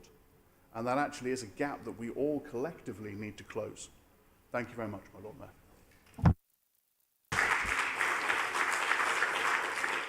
Thank you, Councillor Weston. And I'd now like to call on Councillor Sarah Classic to speak on behalf of the Liberal Democrats. Thank you. Thank you, and I'd also like to say thank you to Councillor Craig for this report. I would like to start off by welcoming Bristol City Council's continued commitment to equalities and inclusion. So often these words are bandied around as buzzwords, and employers pay lip service to without actually committing to the work that is needed to create a truly inclusive city. I'm certainly glad to see the actions set out in the report are thorough and concrete and show a real desire to make the council a positive workforce for all its staff and to promote equalities wider in the community. There are, of course, issues with the report. As Councillor Weston has pointed out, we see BME workers overrepresented in grievance statistics, and some of our pay gaps, while we're making improvements, there are still issues with those earning the most and the least in the council. But there is a lot of good in there. And as a council, we have a responsibility to continue that commitment to equalities and inclusion practices, both for the benefit of our own staff and also to be leaders among Bristol's wider employers, setting the blueprint for how all Bristol citizens should be treated in the workplace. I welcome Bristol's new commitment to our LGBT+ colleagues, both in reporting pay gaps and also working with trans employees to further ensure they feel equal within this workplace. There is more work to be done, and I hope that our cross-party motion is heard later and leads to even more work within the council, but I'm glad to see it's making a start. Sitting on a number of the selection committees for director positions at the moment, I know one area there is work being done on improving diversity on the senior leadership teams among the council. However, in certain directorates, we are still falling short, and that does need to be addressed, and people need to see themselves running the city. I hope over the next few years we see work internally in ensuring more diverse candidates are supported through the ranks of our workplace and into positions of leadership. I recognise the report acknowledges, however, that there is more work to be done. The impact of COVID and the cost of living crisis will continue to hit many of our employees and much of the city, and we have a responsibility to ensure people in the city are properly supported over what is going to be a very challenging next few years.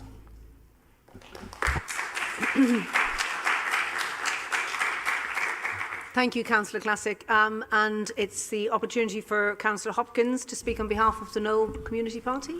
Thank you, Lord Mayor. Well, going last means that a lot of what I was about to say has already been taken. But I think that, as a principle, we need to, when we're looking at people's rights, to be able to put ourselves in their position. And sometimes the danger with the statistics that we gather is that it doesn't always treat people as people. And that's what we must try to do on a general basis. I think there's a lot of good work that's actually gone on, but I do share the concern about older people, and I see this in council services, that they are being left behind, and they will be here for quite some while yet. So I think that the way of doing things, the thought processes in this council do not take account of the needs of older people in the way that they should. Thank you very much. Thank you, Councillor Hopkins. I'd now like to ask Councillor Craig if, as she moved the report, she would like to have some comments on the debate. Yes, I would. Thank you so much. So, Councillor Weston, thank you for kind of raising that concern. And many of you will know a few years ago, in fact, when we were first elected in 2016, myself and the Mayor were bombarded by the number of grievances from not only black staff, disabled staff and even women in the organisation. And as you know, we brought somebody in to help us kind of address that.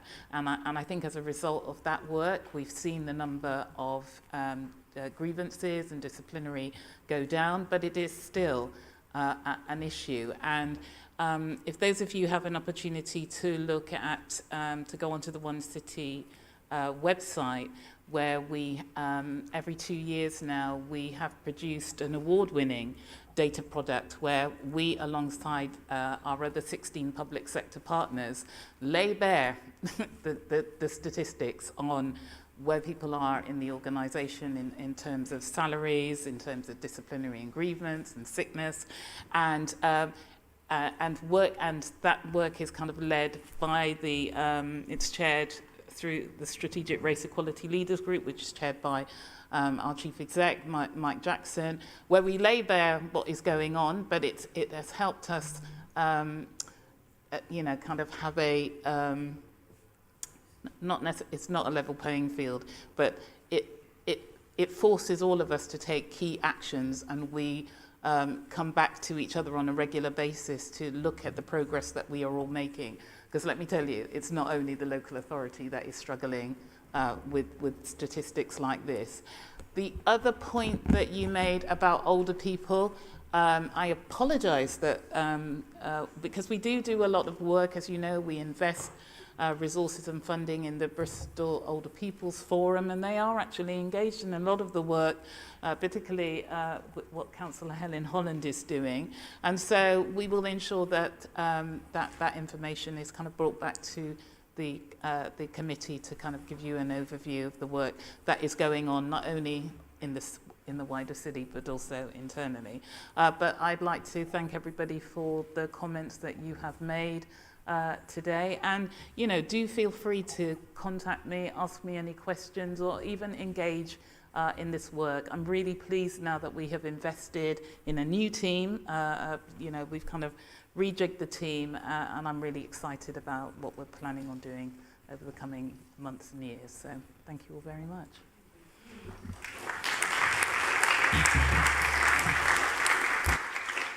Thank you, Councillor Craig.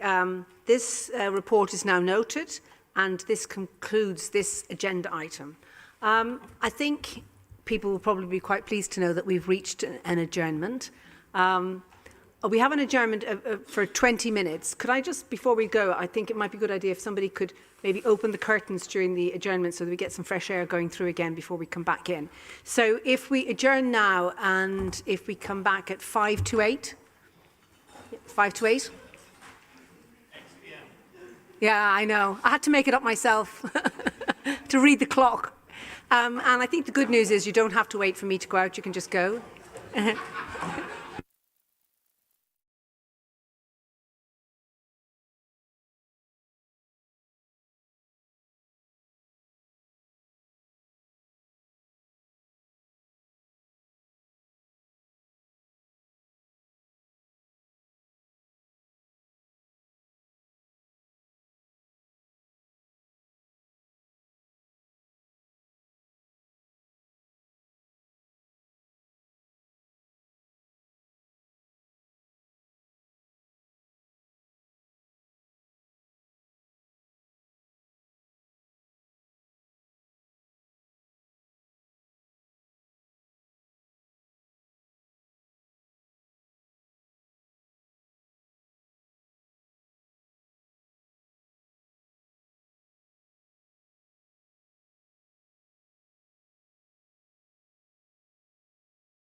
the meeting, that would be quite good. Thank you. Okay. We've got the curtains open, we've got some air going through, so that's all really good.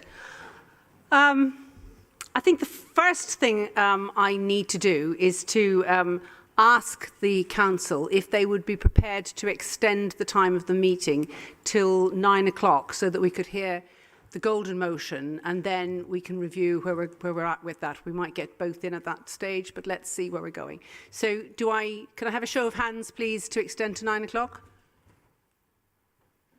Any against? Thank you.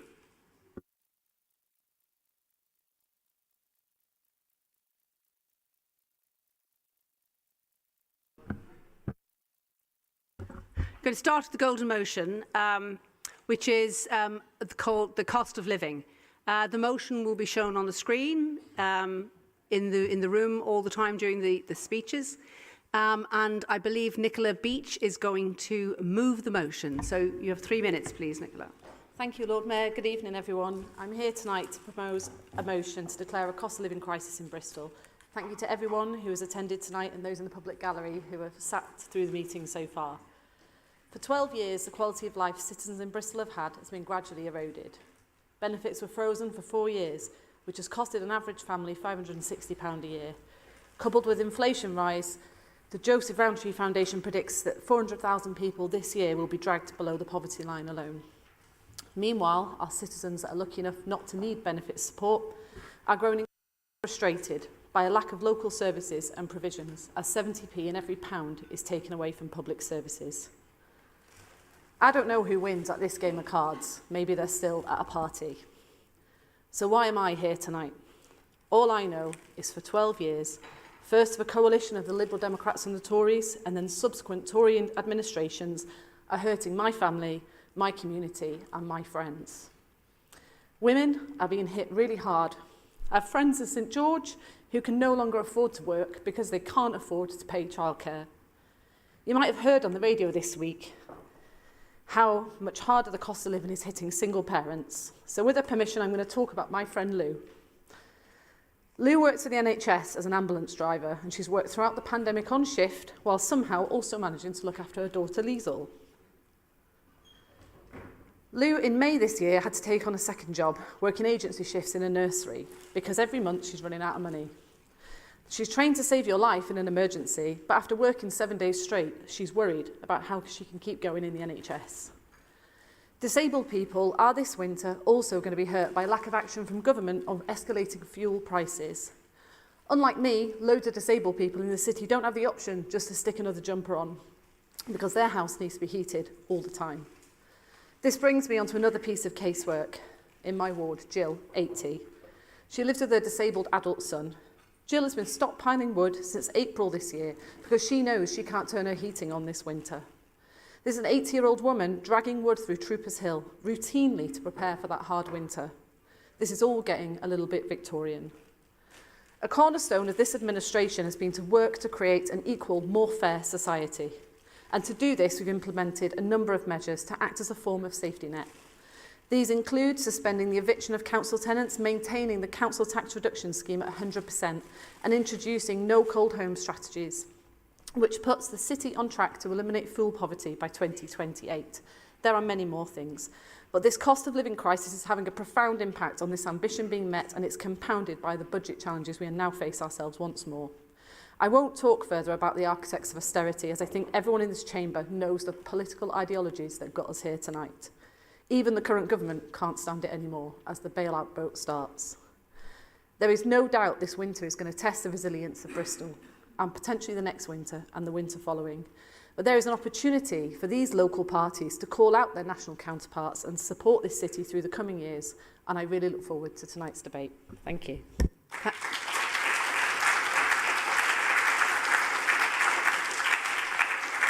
Thank you, Councillor Beach. Can I now call on Councillor King to second the motion, please? Thank you, Lord Mayor. How to get ahead on the curve with a looming crisis such as cost of living. It's a huge challenge, and one that can only be effectively mitigated by working together as a city and reaching out beyond the council. by using our collective reach across sectors, harnessing the wealth of experience of many organisations to inform and make meaningful solutions that will work because they are co-designed and co-delivered. The whole essence of this motion is to bring the outside in, and the One City platform is a natural conduit for this work. The last City gathering focused on the cost of living and convened 250 people from organisations representing the voluntary and community sector, representing disability, representing women, representing food, energy, housing, green skills and jobs, representing age and race. In the last annual full council, a member said we need to create a future governance system where things are done with people, not to people. Well, to that I would say it exists. That's what One City is, an oven-ready direct link between the council and all sectors with an unrivalled collective reach into the diverse communities of Bristol. As our Director of Public Health says when asked about how we responded to the COVID crisis, if the One City platform hadn't existed, we would have had to invent it. We can and should use the same platform for responding to the cost of living crisis. We can harness Bristol's thriving voluntary sector to grapple with the cost of living crisis. It's why this motion proposes developing a Pledge My Cheque scheme, named TBC, so that those in Bristol who don't need financial aid can support organisations that do. It's why we want to develop a network of welcome spaces to give people access to places to keep warm, get a meal and have kids do their homework. It's why we want to partner with them to give Bristolians advice on their heating bills, employment and skills and wellbeing support. For those on opposition benches who balk at the idea of prolonged austerity being a key contributor to the current cost of living crisis, I urge you to meet with the community workers we have regular conversations with.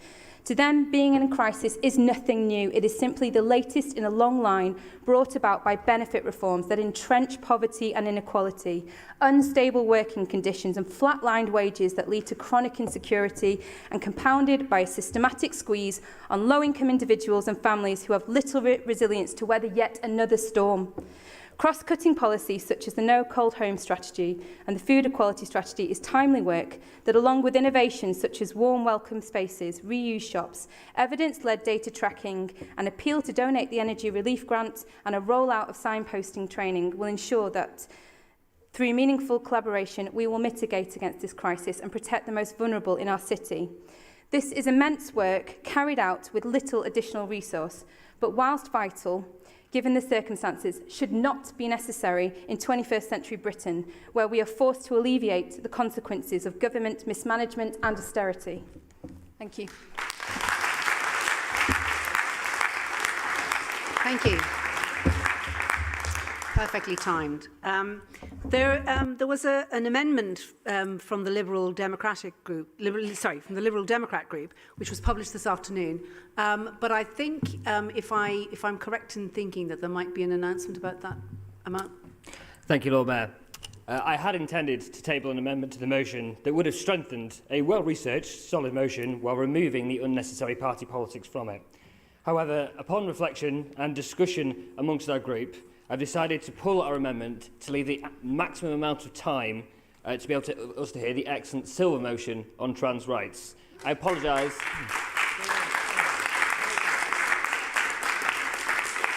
I apologise to Tim, Jenny, Gary and whoever was speaking for the Conservatives if you had to write a speech. So sorry about that. If anyone wants to read my speech, happily send it round. But thank you very much, and I look forward to hearing the Silver motion later. Thank you. We do have a Conservative amendment, which has been published online as a supplement to this meeting earlier this afternoon. So may I please ask Councillor Mark Weston of the Conservative group to move the amendment. I'm afraid you won't be lucky twice. Thank you very much, my Lord Mayor. And thank you. I'm slightly earlier than planned. My tea is still warm. Since I only have 3 minutes and I'll keep to them, I'm sure it will be at the end. Some interesting speeches so far, and actually there is no getting around there is a profound cost of living crisis. You are correct. This is being driven by high inflation, exacerbated by the events in Ukraine. But let's be honest, you could argue that if you want. I'm not going with that one. But when it comes to inflation, the main driver on this is, of course, you print money and you pour it in the system. Now, we did this during COVID, hundreds and billions of pounds, and we had to, because the economy had to keep moving. people need support. And they did, and it all went in.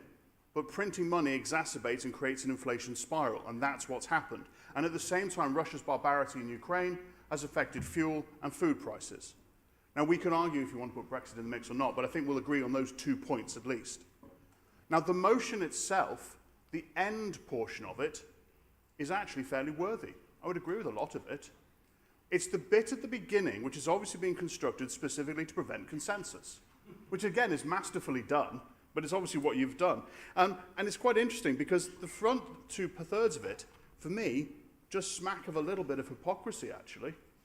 Because if inflation is being driven by printing money, and Labour wanted us to print more money during COVID, then it would have been worse. And I'm not being funny, but in 2010, on the 25th of March, Alistair Darling, when it came to austerity, said that his cuts would be deeper than Thatcher. So you were planning it too. And actually, Alistair Darling announced the first cuts in October 2009, both of which were widely published in The Guardian. You can go read your favourite paper. So the first 2/3 of this are just an absolute attack.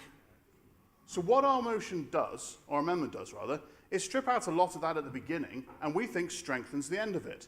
We want to put that underspend that went into the Mayor's office into the Crisis Prevention Fund, which I think probably would agree with, even if you won't say so publicly.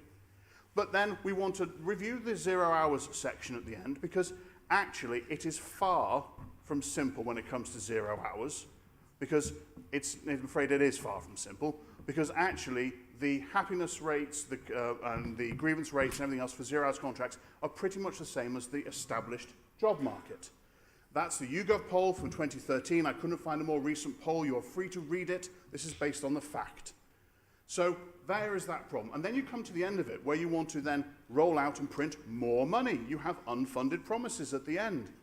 This will exacerbate everything.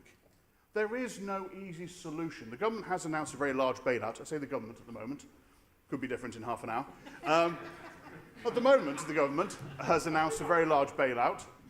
And of course, we actually had Labour politicians say that this could lead to even more inflation. We are trying to help. This motion includes methods that I think can help. So what our amendment does, thank you, my Lord Mayor, amendment does is take out the political shenanigans at the beginning, strengthen the end, and I think it's a more worthy of this Chamber's support. Thank you, my Lord Mayor. Thank you, Councillor Weston. I believe we have Councillor Goulandris to second the amendment. Thank you, my Lord Mayor. You do indeed. It gives me great pleasure to second this excellent amendment, which supports the key beneficial objectives of the Golden Motion, but removes the unnecessary Yahoo political twaddle, which would otherwise prevent our support and consensus. We all agree that inflation is an all-consuming monster. It's like dry rot in a building or aphids on roses. Inflation devastates economies and ravages the finances of private individuals, especially those on limited or fixed incomes. One of the few benefits of getting older is personal recollection of past economic cycles. I lived through the inflation of the 1970s and early 1980s. It was a horrible, horrible experience. As with this current bout of inflation, it started with a war, the Yom Kippur War of 1973, and an energy crisis, the quadrupling in the price of oil by OPEC, which at the time controlled the global energy market. Inflation rapidly climbed and peaked not at 10, 11 or 12%, but it peaked in 1975 at 25%. Politicians and economists thought inflation would fall back quickly and produced lovely, pretty graphs, just as they're doing now. Well, it didn't. Inflation was still in low double figures in 1982. Inflation made many people's lives an utter misery. Older members will recall, and younger members may have read in the history books, that Britain had to go cap in hand to the IMF for support in 1976. Voters duly responded by kicking out the Callaghan government in 1979 and electing Margaret Thatcher, who by 1983 had tamed inflation. The public duly thanked her with a second election victory and indeed a third in 1987, with parliamentary majorities which make Boris Johnson's 80-seat majority look positively anaemic.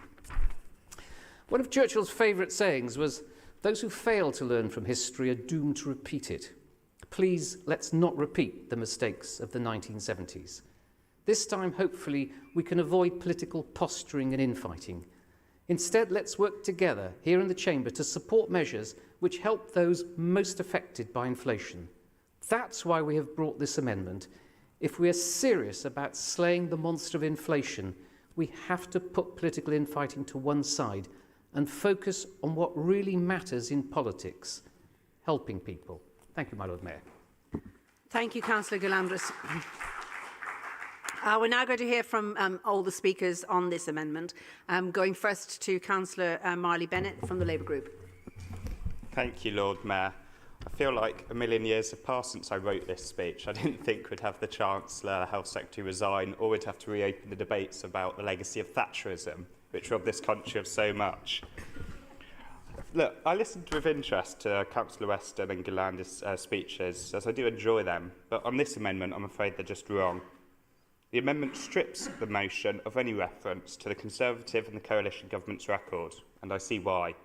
If my party had been in power for the past 12 years, I'd want to get rid of any mention of what they've done too. We've heard eloquently tonight from Nicola about how people are really struggling. COVID was unprecedented, but years of austerity that preceded it has left us in an even worse position. It slashed life expectancy, led to wages stagnating. Conflict in Ukraine and coronavirus doesn't explain why the UK is set for the slowest growth in the developed world, behind only Russia. Tory economic mismanagement does. Fossil fuel companies are recording record-breaking profits, and there are more UK-based billionaires than ever before, so it's a political choice we aren't doing more to protect people in the way other countries have done. The government finally relenting and adopting a windfall tax as a start, but there's still so much more we need to do. Moving on, we of course want more money for the local crisis prevention fund. It's why we doubled it in the last budget. It's not true to say funding has been cut for this crucial fund. It was temporarily doubled through COVID support grant funding.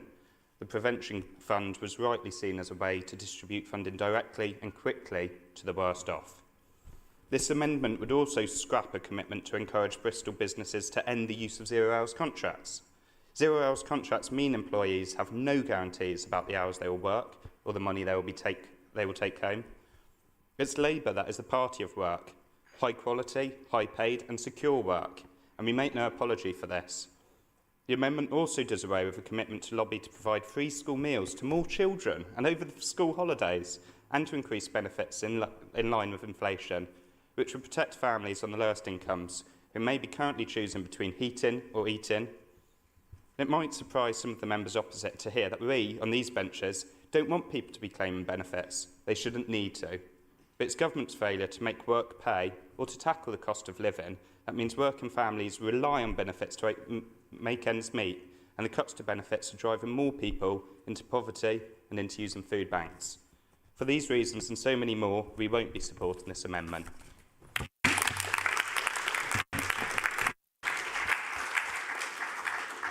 Thank you, Councillor Bennett. Can I now ask Councillor Mack from the Green Group to speak? Thank you, Lord Mayor. The Tories are always the jokers in this room, and I do think that they've outdone themselves with this motion and tonight. I usually find, though, that they do like facts and figures, but here they seem to be rewriting history and getting all the numbers wrong. Sadly, supposedly, there hasn't been cuts to benefits, or is it that they don't think cutting benefit payments to the poorest in our country would impact their ability to deal with the cost of living crisis? They also seem to want to erase the reference to the use of food banks, and I do sympathise. I really wish that in the sixth largest economy in the world, people weren't using food banks, but deleting any reference to this does not make it go away. Also, credit where it's due, this administration, with support and pressure from the Greens and Acorn, have protected the council tax reduction scheme, and I'm proud of that, and I wouldn't support an amendment that removes the mention of that. As Councillor Weston already stated, the Tories partially caused this inflation by creating money during the pandemic, which was absolutely necessary, but we now need to react to a similar extent to help the poorest recover. We do, of course, want the Crisis Prevention Fund to be funded, but we understand the financial position of the administration, and if they're not behind it, we know that this motion is not going to make the difference. And unfortunately, the figures in this motion in terms of the money that could go into the council, the Crisis Prevention Fund that's going to the Mayor's office is totally wrong. In fact, it's the Tories stealing the incorrect homework from the Lib Dems and publishing the wrong numbers. So I'm really surprised that our party of fiscal responsibility have got the figure wrong by about twofold. Perhaps our Conservative colleagues are too distracted by the national news and ambitions, so they're not paying attention to local support for this crisis that they've created. The Greens cannot support the whitewashing of the record of austerity, so we will not be supporting this amendment.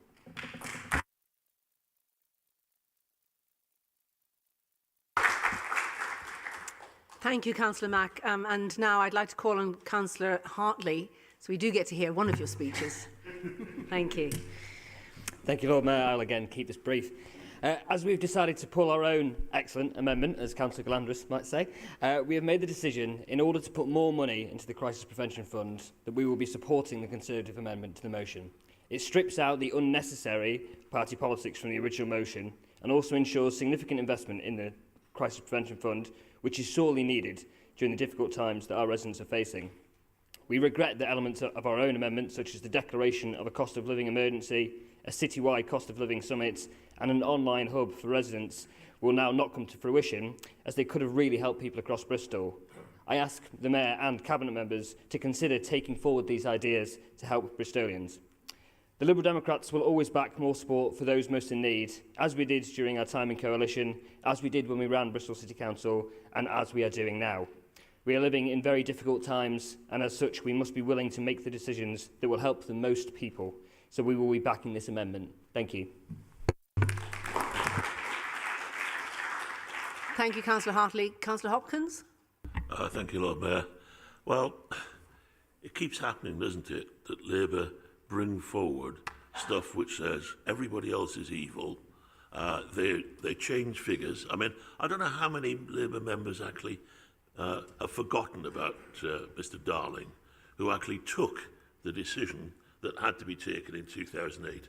Do you actually believe it, or are you just spouting that everything changed in 2010 when actually it changed in 2008?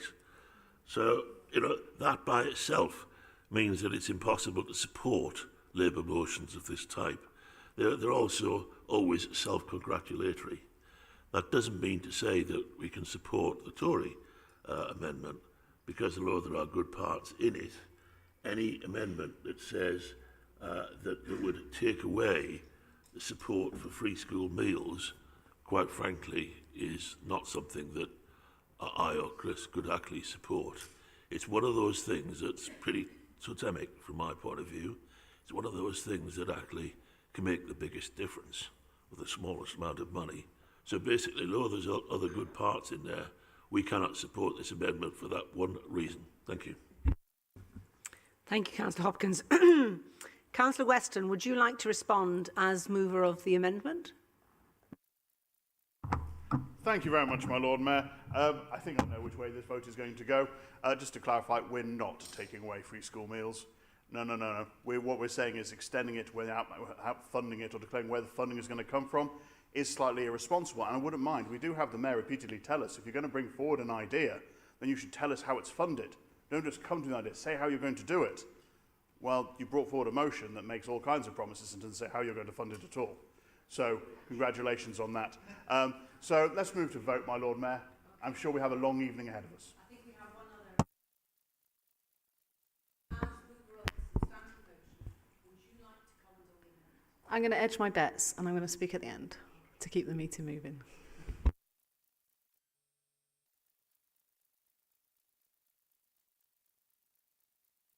Sorry, I keep turning it off. Sorry. I will now move to a vote on the amendment. This will be an e-vote, so please ensure that you're all in your allocated seats so that your vote is recorded accurately. You're going to vote on the amendment and the vote will be open for 15 seconds. Okay, so are we ready? Okay, please vote now. It's your turn.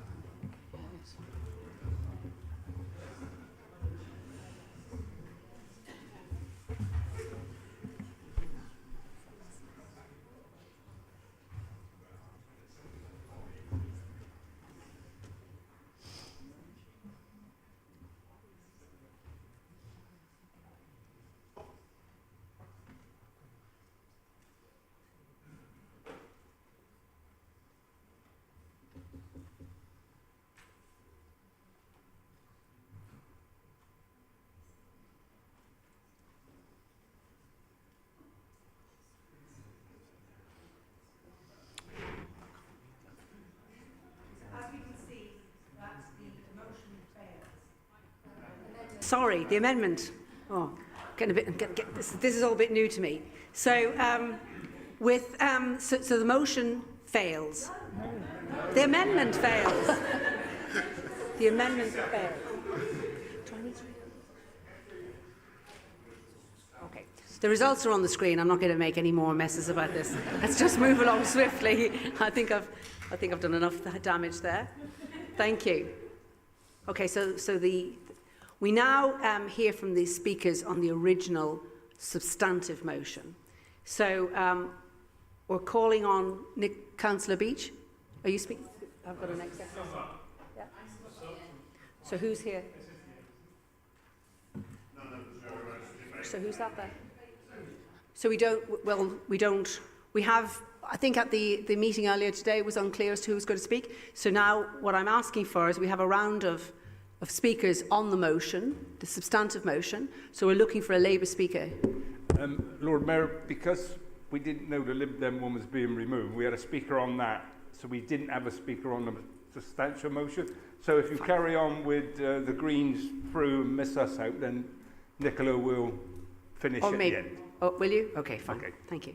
Okay, so we'll move then to call, I'd like to call Councillor Tony Dyer to speak for the Green Group. Thank you, Lord Mayor. Lord Mayor, I'm not worried about going back to the 1970s. I'm more worried about the fact that we might be going back to the 1930s. Following the tragedy of two world wars, this country created a state-funded support network for those that most needed. This replaced a totally inadequate and often core system that relied on charities and selective philanthropy. This post-war system, however, has now been completely undermined, and we are back to being reliant on charity to support our own citizens in this, one of the richest cities in one of the richest countries in the world. This is not a criticism of the proposers in this motion. This is instead an indictment of a government that has done very little to solve this crisis, but has done so much to help create it.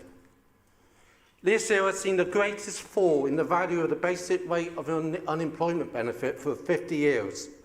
And this continues a trend where for 8 of the last 10 years, unemployment benefits have been reduced in value. Meanwhile, the annual inflation rate for the poorest 10% of households is 25% higher than for the richest 10%, because energy costs make up a greater proportion of their budgets.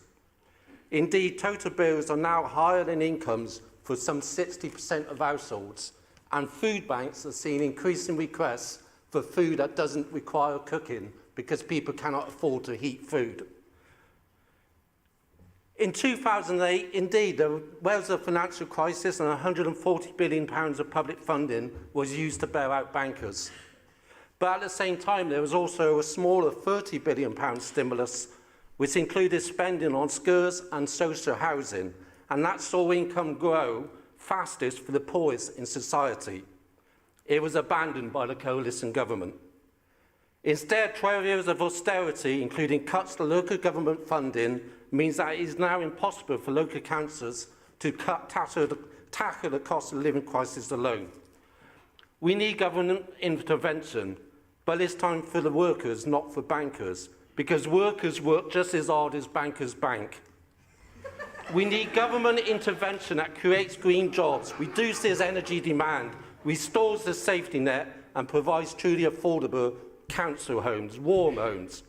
In short, we need a commitment to provide the funding that cities like Bristol need to ensure a just transition to a low-carbon world, because that just transition can also tackle the cost of living crisis, whilst also providing a secure future for all of us. Thank you, my Lord Mayor.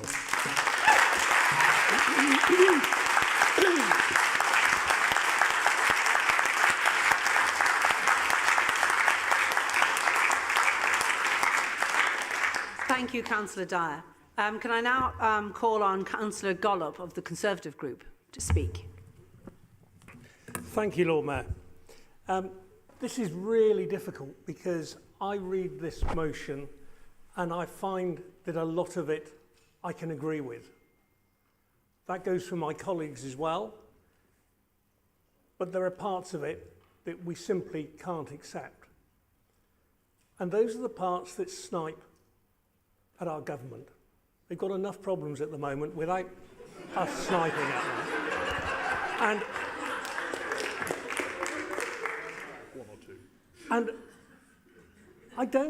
I never understand this. Why did you not think the possibility of drafting a motion that was constructively critical could enable us to support it, in that that would have been much more powerful than us not supporting a motion that is outrageously critical? The Mayor said earlier about constructive debate not being political.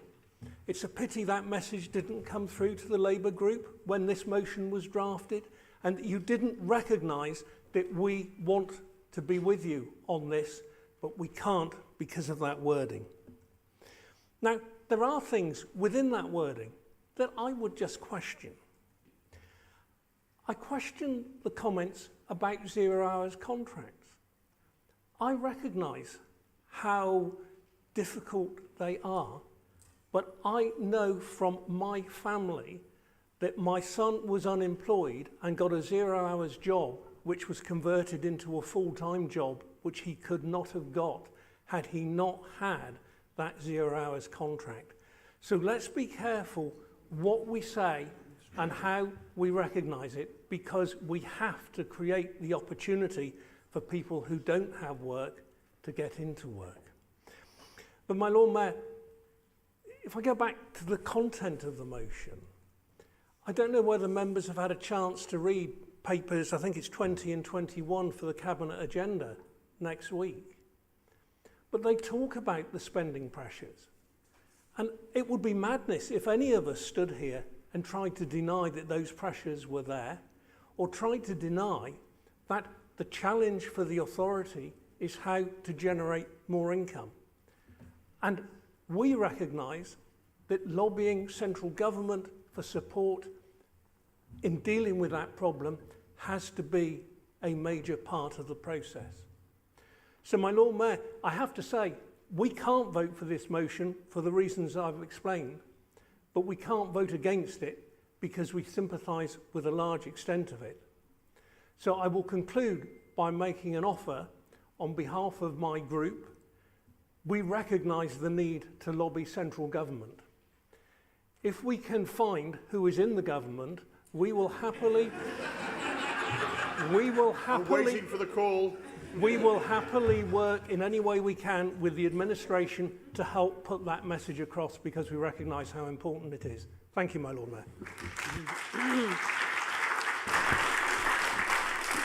Thank you, Councillor Gollop. Can I now call on Councillor Varney to speak for the Liberal Democrat group, please? Thank you, my Lord Mayor. When I was going through the motions last week, and I'm not talking about my private life here, I was delighted to see several motions that have been the result of cooperation and collaboration between members from different parties, including 2 excellent Labour, Green and Lib Dem motions on much-needed electoral reform and trans rights.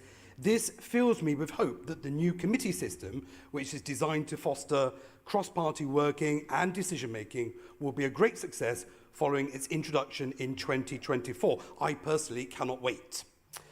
Unfortunately, not everyone appears to have got the memo about our new way of working, and I'm afraid this Labour motion is a case in point. The cost of living crisis is such an important issue, but rather than working in a collaborative, cross-party way to ensure we can all vote for meaningful change for the benefit of the people of Bristol who are really struggling at the moment, Labour has chosen instead to indulge in a litany of tribalism and petty party political point scoring. As others have said, it almost seems as though it's been written to dissuade opposition parties from voting for it, which is very disappointing on such an important issue. And once again, Labour has repeated the nonsense that they are somehow innocent when it comes to the issue of austerity. This attempt to rewrite history cannot be allowed to pass unchallenged. Austerity measures were introduced in 2008 as a response to the global banking crisis during the last Labour government. As Councillor Weston reminded us, in March 2010, the then Labour Chancellor of the Exchequer, Alistair Darling, promised deeper and tougher cuts than the Thatcher era. The Labour Manifesto of 2010 pledged cuts of £82 billion according to the Institute of Fiscal Studies. Now, admittedly, the proposed cuts by the Conservatives were much higher at 96 billion, but thanks to hard-working, fiscally responsible Liberal Democrats in government, the eventual cuts were reduced to £81 billion, £1 billion less than Labour's proposed cuts. So you can stop with the holier-than-thou, butter-wouldn't-melt attitude. You are guilty of introducing austerity. You are the authors, the architects of austerity. So, no, please stop with that altogether. I've just lost my place. One moment. Okay. There we go. My Lord Mayor, I am disappointed that the Lib Dem amendment was not heard. It sought to remove the childish tribalism from the original motion and would have considerably strengthened the resolutions. However, we have put the people of Bristol first, and I can confirm Liberal Democrats will be voting for the unamended motion.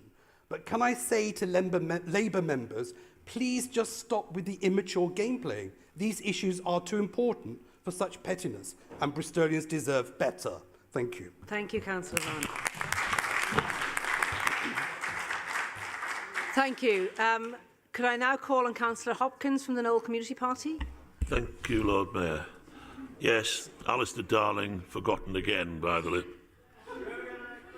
forgotten again by the Labour Party. And actually, they have this selective amnesia over quite a number of things. Jeff Ackley said, well, it's almost as if they want to divide. Well, that's exactly what they do want. It's not accidental. They have to do this because it's their raison d'etre. They want to draw lines in between them and you. And basically, I think that it's important that we actually challenge the manipulation of history and the selective quotations which are wrong factually. And if we don't challenge that, we will continue making the same old mistakes, and people will stop believing in what they're told by politicians from all parties. So we can't support the original motion, although 90% of it we would agree with in terms of the crisis that's there and a lot of the measures that are needed to actually tackle it.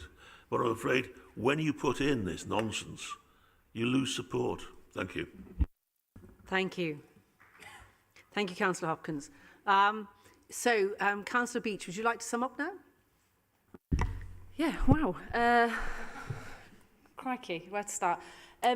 So just thank you to Bristol Disability Equalities Forum for attending tonight. And just like Laura, no one in the public gallery, no one here really likes to pit groups against each other. But I just want to pull up the Tories' comment when they say there's nothing more we can do in inflation. So 18% of pensioners live in poverty, which is a tragedy. My nan needs that money. But 4 out of 5 pensioners don't need that money, but a lot of them vote Tory. So the triple up comes back in next year. But why have we not mirrored that for benefits? If you're so committed and so committed to do everything you can as a party to do that. 38% of children in Bristol West currently live in poverty. And that's why I'm so thankful working with the opposite bench as part of this motion, because so many of those children now live in wards that you represent.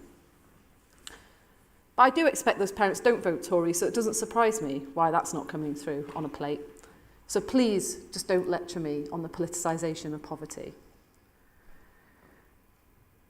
I will give you my word now that I will never support a Tory or a Liberal Democrat to eke out of the responsibilities that their party has governed over.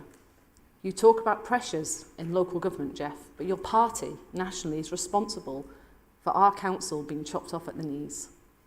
One piece of history Galandra seems to have missed in that great lesson you gave us was the extreme stagnation of wages. If wages in the last 10 years had kept up with the previous 10 years, then average earnings today would be £11,000 higher. So many of the stories on my street are working families. These are not families that should require any state benefit. You will have heard recently that no bus gets driven, no taxi gets ridden, and no post gets delivered without the permission of the working class. Workers have had enough, and God bless Mick Lynch for recent weeks. All I can say to the Lib Dems is there is no spare money. I thought your amendment before, and the Tory amendment, is reckless. I can only imagine the Lib Dems maybe don't have enough members to attend resources scrutiny, because you would then be aware of the budget challenges we imminently face. All reserves, including those of the mayors, are now set against our essential services. I will never apologise for not being friends at times with members of this chamber on issues such as poverty and austerity. I'm absolutely committed to working cross-party, and I think the great work between the Greens and Labour on this massively important issue demonstrates that. Thank you very much.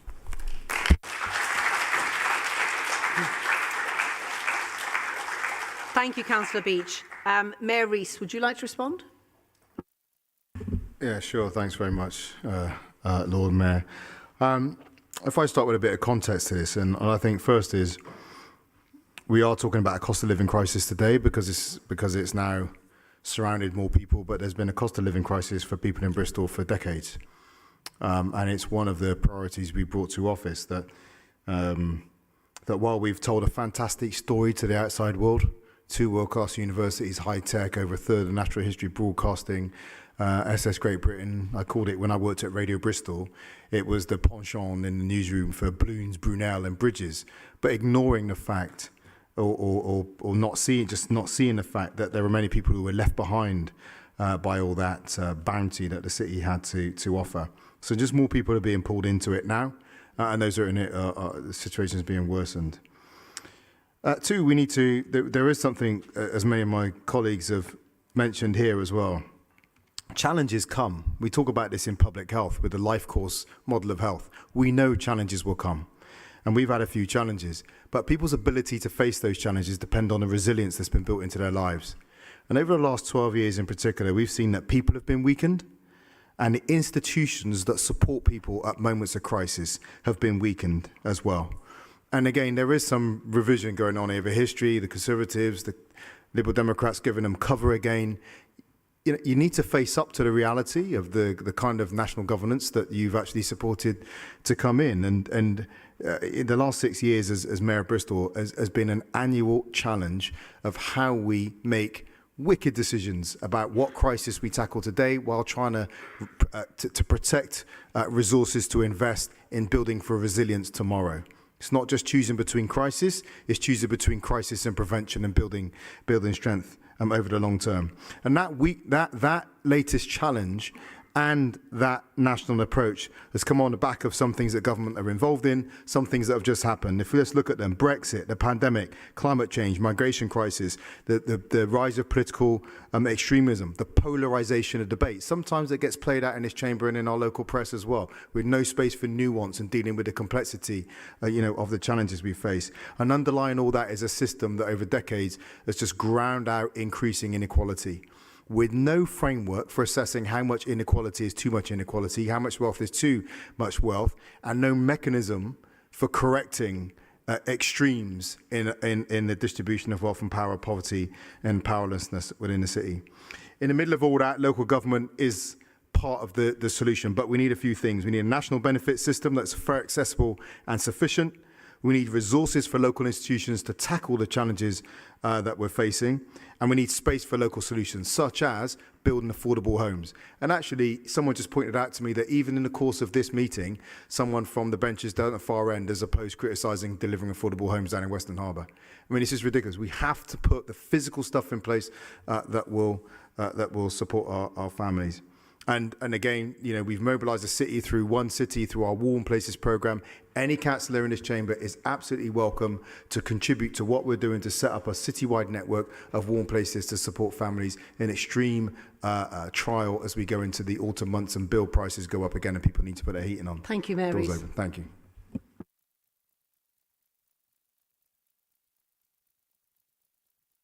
Okay, now we're going to move to the vote, and I'm hoping we're going to do better this time.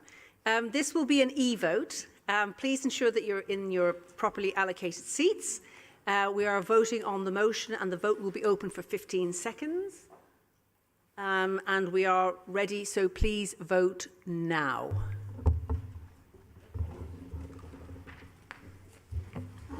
What am I doing?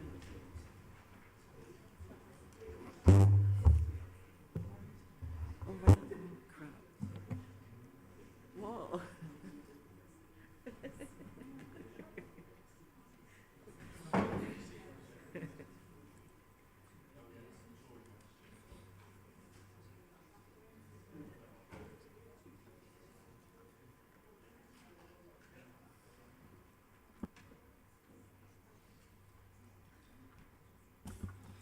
And the motion is carried.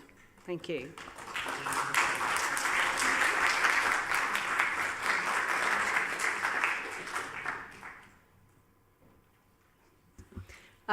We have 18 minutes left to do the silver motion, so I suggest we crack on.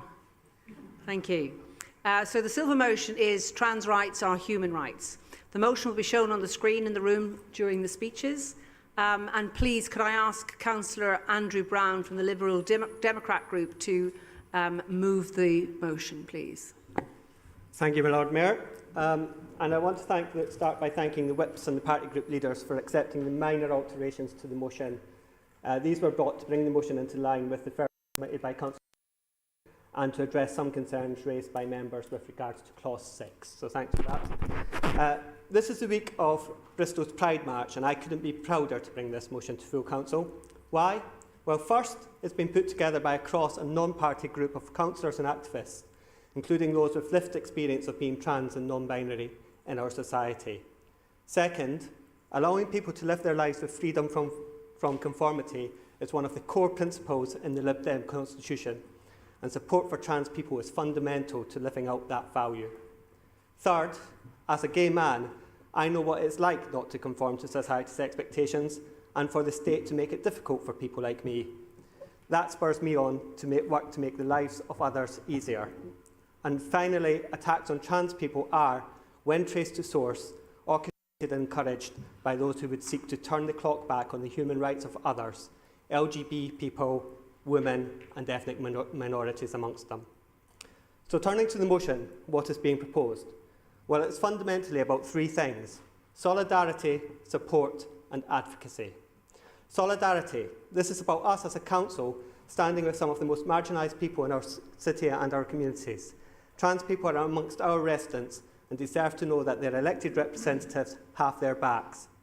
Affirming that we recognise that they are part of our community, flying the trans pride flag on appropriate days and training our staff all have a part to play in reassuring our trans residents that the council values them and the contribution to the city that they make as much as any other group. Secondly, support. There are a number of ways in which the council can make life easier for trans people through the way it delivers services, the choices that it makes about who it contracts with, and the way issues of sexuality and gender identity are approached in our schools. This last is of particular importance. One of the lessons of Section 28 in the 1980s is that suppression of age-appropriate education on sexuality damaged the lives of a generation of gay people. We should avoid doing the same for those who are trans. Finally, advocacy.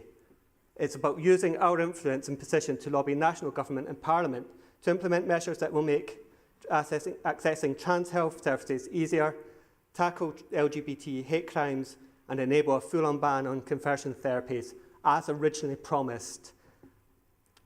It is often said, this is the week of Pride, as I said already, it is often said that Pride is a protest, not a party, because true equality has not yet been achieved for people like me, far less so for trans people.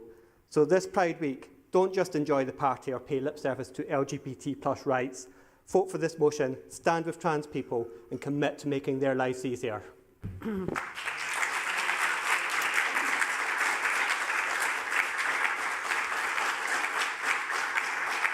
Thank you, Councillor Brown. I think everybody appreciates the brevity of speeches at this stage. Calling on Councillor Jenny Bartle now from the Green Group to second the motion. Thank you. And I want to start by thanking the Lib Dems for bringing this motion and allowing me to second it. And to all of the people who work cross-party working on this. Although at a late stage, a few public health professionals on my benches did see some wording issues, which we've managed to, I hope, catch. We should have got that at earlier stages. Discussing the plight of trans people in the week of Bristol Pride is essential, because trans people in this country face a constant onslaught of bigotry and discrimination. 40% have experienced a hate crime in the last year. A quarter have been homeless. And one you might not have heard, nearly half of employers, 43%, are unsure if they would even recruit a transgender worker. But anyone can stand here and recite statistics they've found on the internet. So, and this is my community, so I'm going to tell you what it's like on the ground. Last year, I had 2 separate friends go all the way to Spain to get gender-affirming surgeries, simply because the Spanish system is more accessible to foreigners than our system is to its own citizens. I know someone whose GP had been doing their hormone prescription for years and then suddenly withdrew it because GPs are allowed to do that. So this person had to move town and move their whole life just to get a new GP so they could get their prescription back. And every one of my friends who has come out in the last 3 years has gone private because the NHS waiting lists are now at 4 years minimum, and that's too long to wait. It's supposed to be 18 weeks, and it's 4 years. Going private isn't a choice at this point, it's survival. Now, bring it back to the motion a little bit. So the council is a public body and an employer. Thousands of people rely on us every day, and that makes it our duty to be unequivocally, emphatically trans-inclusive. We as a council, Asher Craig said this very clearly in the Equalities report earlier, are not happy to merely pay lip service to inclusion and equalities. Our vision is to make real material improvements to our services. We want trans people to trust us, and we want to take this seriously because we see the cost of failure. Passing this motion will make real changes to the lives of trans people, to our workers, and to our most vulnerable community members. So let's act now and vote to pass this motion. Thank you.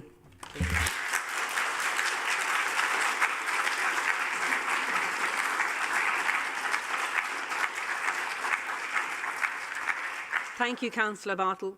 We're now going to hear from speakers on the motion. So first of all, I'll call on Councillor Goodman from the Labour Group to speak. Thank you. Hello. This is a personal statement from a non-binary person who felt unable to submit it in their own name and speak from the public gallery this evening. I am honoured that they asked me to relay it in their place. I feel so incredibly sad in not feeling able to present and share my story myself from the public gallery earlier in this meeting. I am proud of who I am, and regardless of what anyone says or thinks, I know who I am, just as other people know themselves. Unfortunately, with the horrific abuse that trans people receive, including for speaking up on these issues, not just online, but also via horrific and cruel transphobic media focus, I wanted to protect myself and my family from any abuse, especially with sharing a very personal story. I'm grateful for the opportunity to share my story, one of many that politicians and the mainstream media far too often and readily ignore. I knew I was in the wrong body when I was 9 years old. I didn't know the wording for it, but I felt completely out of step with my body. This continued and became a lot worse during puberty, especially in going through changes that made my life even more painful and unbearable through being in a body that didn't feel like it was mine. When I started to question my gender, I was encouraged by some people to think that it was just a phase and that lots of children want to be different things when they're younger. I'm incredibly grateful for the love and support I received from my parents. Like me, they were on a journey in not knowing, but gave me space and support to explore and learn who I was. Having this space was so crucial and life-saving, and I know I wouldn't be here today without their support. However, despite growing acceptance, there are still LGBT+ children around the UK, especially trans and non-binary children, who do not have this support and are at risk of homelessness, abuse, or worse. It's important to highlight that trying to affirm to a young trans or non-binary person that they are cisgender does not make them any more likely to believe that they are cisgender. This is exactly the same as trying to convince a young person who is lesbian, gay, bisexual, or asexual into making them think they are heterosexual when they aren't. Instead, it has a severe and harmful impact on making that young person, making that young person feel there is something abnormally wrong with them, resulting in a catastrophic impact on their mental health and happiness, and causing pain and misery of not feeling they fit in with what is being prescribed to them as being normal. I have been on this journey for over 20 years, and it is definitely not an extended phase. It is wonderful to see so many younger LGBTQIA+ people discovering who they are and being able to live their lives freely as their authentic selves now, instead of potentially having to wait years to do this. This is a testament to the work of advocates and allies, both in Bristol and around the UK. If I had the option when I was 11 or 12 to take puberty blockers, it would have especially been given me extra time to decide who I was. Please support this motion and help protect the rights of trans and non-binary people to live, work and learn in our city freely as themselves. Thank you for listening. And thank you for Councillor that person Goodman. to trusting me with that.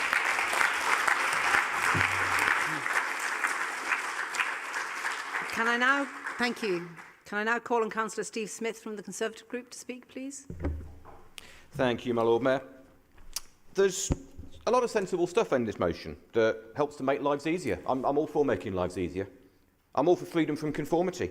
And I think all of us in the room can agree that trans and non-binary people are as deserving of our love, our compassion, our support as anybody else. We can all agree to that. What we can't agree to, I'm afraid, is skipping over the fundamental differences that do exist between trans men and biological men, trans women and biological women. And this motion does that. When in its first resolution, trans men are men, trans women are women, it says, well, I think that's just too simple. Life isn't like that. Now, this is where this debate usually gets hung up on definitions. It's the old what is a woman thing that politicians keep getting hit with, and then it rapidly descends into name-calling. And I hope we can go past that today, because I don't think this is a debate about the definitions of words. I think this is a debate about rights and entitlements and responsibilities. For any society to function, we all have rights, we all have responsibilities. And to govern is to decide how those rights are allocated. For many of them, they're universal. We all share the same universal human rights. We all share the same responsibilities to live within the law. But some rights, some entitlements are allocated based on our personal characteristics. I'm not entitled to claim a blue badge or a pension, and for good reasons. And sometimes those rights are allocated on the basis of gender or sex, and that means we have to make a choice. We have to choose, do we allocate those rights, those entitlements on the basis of biology, or do we do it on the basis of identity? In other words, is a trans woman entitled to all of the same rights and everything else that a biological woman is, or a trans man and a biological man? Our answer over here would be, a lot of the time, yes, but not always. There are rights which are allocated on the basis of biological sex. The right to enter certain spaces, the right to play in certain sports competitions, the right to be to separate accommodation in hospitals or in prisons. Those are sex-based rights that people have fought for a long time for. And I think we need to be very careful about brushing them away by assuming that trans women are the same as women in every case, that trans men are the same as men in every case. That takes away those rights. I also have some concerns around freedom of speech in here. It talks about the council taking action about anti-trans propaganda is the word that's used in schools. You talked about Section 28. My fear is that actually this creates a new Section 28 by saying there is only one acceptable point of view that can be heard in schools. I think our children are more than capable of hearing different points of view and making their minds up for themselves. And I think this motion risks a dangerous incursion into the freedom of speech that would be a negative step in our view. So for those reasons and others, we cannot support this motion. Thank you.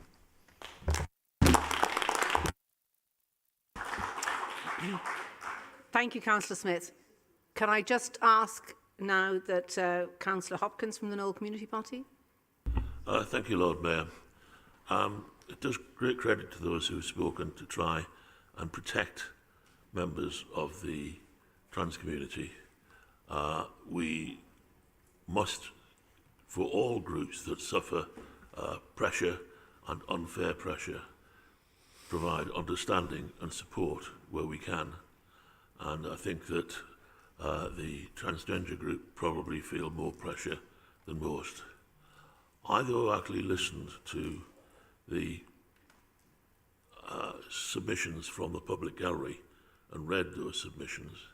And basically, what concerns me about the debate that goes on, which is quite often polarised between those supporting women's rights and those supporting transgender rights, is that it's not often conducted in a caring and understanding way. There is very often aggression, and that isn't all on one side, and that is very, very regrettable. I was concerned to hear from a lawyer that I have a lot of respect for. He used to be the lawyer for this council, that he was absolutely adamant that this was an unlawful motion. It has the right intentions, but his view that it was unlawful actually gave me concern. It doesn't take into account equalities in the way that he felt was absolutely important. And although I would fully support, 100% support, actions taken to make the life of trans people in Bristol better and less disadvantaged, I have a concern about this particular motion. Thank you. Thank you, Councillor Hopkins. Councillor Brown, would you like to respond to what you've heard and to sum up? Thank you, my Lord Mayor. I'll probably not take the full 3 minutes, but I'd like to start by thanking Councillor Bartle for seconding the motion and evidencing the cross-party nature of the genesis and development of this. They made a personal and heartfelt address based on their experience and that of those close to them. And it was a potent reminder that when we discuss trans rights, we are discussing how we treat fellow human beings. We are not engaging in an abstract debate. I'd like to thank Councillor Goodman for relaying the incredibly touching story of the non-binary citizen of Bristol who didn't feel able to share their story directly in the public gallery for fear of kickback. And I think that's significant about the climate that we are now in and that trans people are having to face in their everyday lives. Councillor Smith, I can't agree that trans people should be regarded as some sort of third category or always regarded as the gender they were assigned at birth. It seems to me that if a trans woman is living their life as a woman, has gone through surgery, but even if they've not gone through surgery, because that can be difficult and challenging for people, that they shouldn't be treated differently from other women. And I sort of fundamentally disagree with you on that. You also mentioned Section 28, but without allowing proper education, age-appropriate education on these issues in school, we will recreate a Section 28, whether it's by law or by societal impact, and it will be to the detriment of trans people. There's been mention of an apparent conflict between women's rights and trans rights, but they're not in conflict. Both groups suffer from a patriarchal society that is not reconciled to differences of gender expression and identity. The turning of cis women against trans women does nothing to advance the rights of either group, and I implore members not to fall into that particular trap. And there's been other red herrings raised in objections to the motion, but the motion has been accepted by this council's legal officer, and there is nothing, as far as I can tell, in the motion that would compromise the council legally, particularly bear in mind the additional words that have been added to point 6 as a result of the altered motion. Thank you.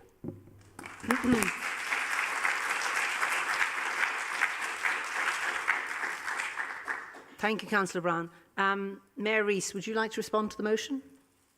Thank you. So we move to the vote. Again, this is an e-vote. Please make sure you're voting on the motion. It will be open for 15 seconds. And we are ready to vote now, please.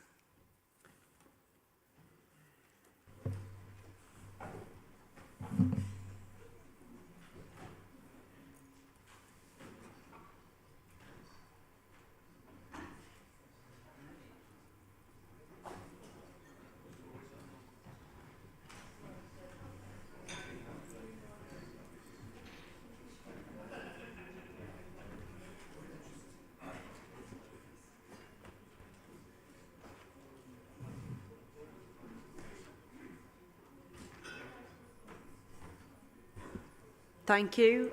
As we can see, the motion has been carried. Thank you.